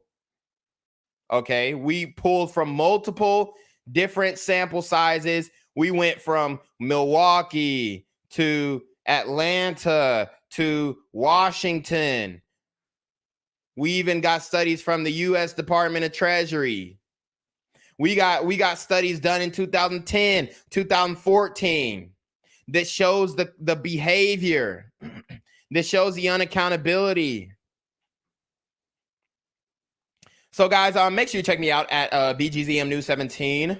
Make sure you check me out at BGZM News 17, guys. I really appreciate what you guys are doing and how you're supporting me in this cause, this fight against censorship, this fight against super gremlins, this fight against evil, this fight against the demon time activities for sure. Make sure you go hit the merch store. We've got all different types of hoodies, t-shirts, stuffed animals, hats, everything that you need. Get comfy with a BGZM News 17 hoodie. And that's about it. I mean, I've literally got 6 more articles on this, but you know what? I'm going to spare them. We've been going for 3 hours. I'm going to spare them. Because they're going to take this. They're going to take this stream. He's bashing black women. Bro, I'm trying to provide y'all a damn solution. If you don't want to hear it, that's on you. That's on you. But they're going to say I'm bashing because I'm pointing out statistics that literally every study that is peer reviewed that I've read tonight has stated. Not my words, the study's words. Okay. So, like I said, I appreciate everybody who came up in here. Guys, make sure you sub to my channel, Black Gen Z Mindset. Make sure you sub to the channel, BGZM News 17. Make sure you follow me on Twitch. Okay, subscribe to me on Twitch. Go to my Twitter. Go to my Instagram. You have to support me on all different platforms, all different social media outlets, because independent news like this is being heavily censored. Independent news like this is being heavily stifled. Independent news like this is being heavily demonetized. Hit the Patreon, guys. Hit the Patreon. Hit the locals. Hit the Discord. The Discord is where you can send me stories. My email gets flooded. So I need y'all to send those stories to the Discord so that everybody can chime in on them. And not just me. So guys, go to the Discord, please. You can email me about like some business stuff or whatnot, but just don't hit my email if you're not gonna, with sending stories, it's really too much influx. So please, guys, you listen to the sound of my voice, send the stories to the Discord. I don't know how many times I gotta say it, but I can't read your emails anymore. It's just too many stories. So send it to the Discord. That way I can actually get to those stories so that I can cover whatever you guys want me to cover. Shout out to Sarcastic Maniac with the $4.99 super trap. He says, one more for the road. Oh, say less. Sir, shout out to Sarcastic Maniac. That is the GOAT right there for sponsoring this stream with all the super chats that he sent. I greatly appreciate this. But y'all already know what it is, man. It is your boy, Black Gen Z Mindset, a.k.a. BGZM News 17, a.k.a. Jenquavius Jackson. And we are going to send it to Jenquavius to take us away. Guys, peace. I thank you for joining the stream. Make sure you like, comment, share, and subscribe immediately after the stream ends. You already know what it is. Peace. Hey, sisters, get your paper up. I'm here on the corner of MLK and Medgar Evers. And it's a very tranquil scene compared to just a couple hours ago where a drive-by shooting just took place. Excuse me. I'm getting live updates as we speak. I've just been updated to the amount of casualties from this drive-by shooting, and I'm getting reports that 2 people were actually declared deceased and 27 others were shot and injured but are in stable condition. And although we must pray for the families of the fallen, we must also praise God for the aim of the super gremlin. If you want to know more about the victims of this crime, make sure you add BGZM News 17 on Patreon at www.patreon.com/blackgenzmindset. Also, don't forget to like the video, share the video, subscribe to the YouTube channel, and comment on the video to continue the discussion on how we can find solutions to all this gun violence in the streets. For more hard-hitting news coverage from the community, by the community, I'm Janquavius Jackson, here live, reporting from Atlanta, Georgia, BGZM News 17. And cut. All right, dog. Let's get the out of here before these niggas come back. Whoa. Yo. Ain't that nigga J? Nah, that ain't me. That ain't me. He just went live That with ain't that me. funky ass Yeah, that's that nigga. That's not me. Hey, get that nigga. Janquavius Jackson, here live, reporting from Atlanta, Georgia. Pray for me. Oh, look at Daddy. He's not my dad, Mom. Really, Ava? He's not. My dad's in jail and I miss him. Gang violence and other kind of violence.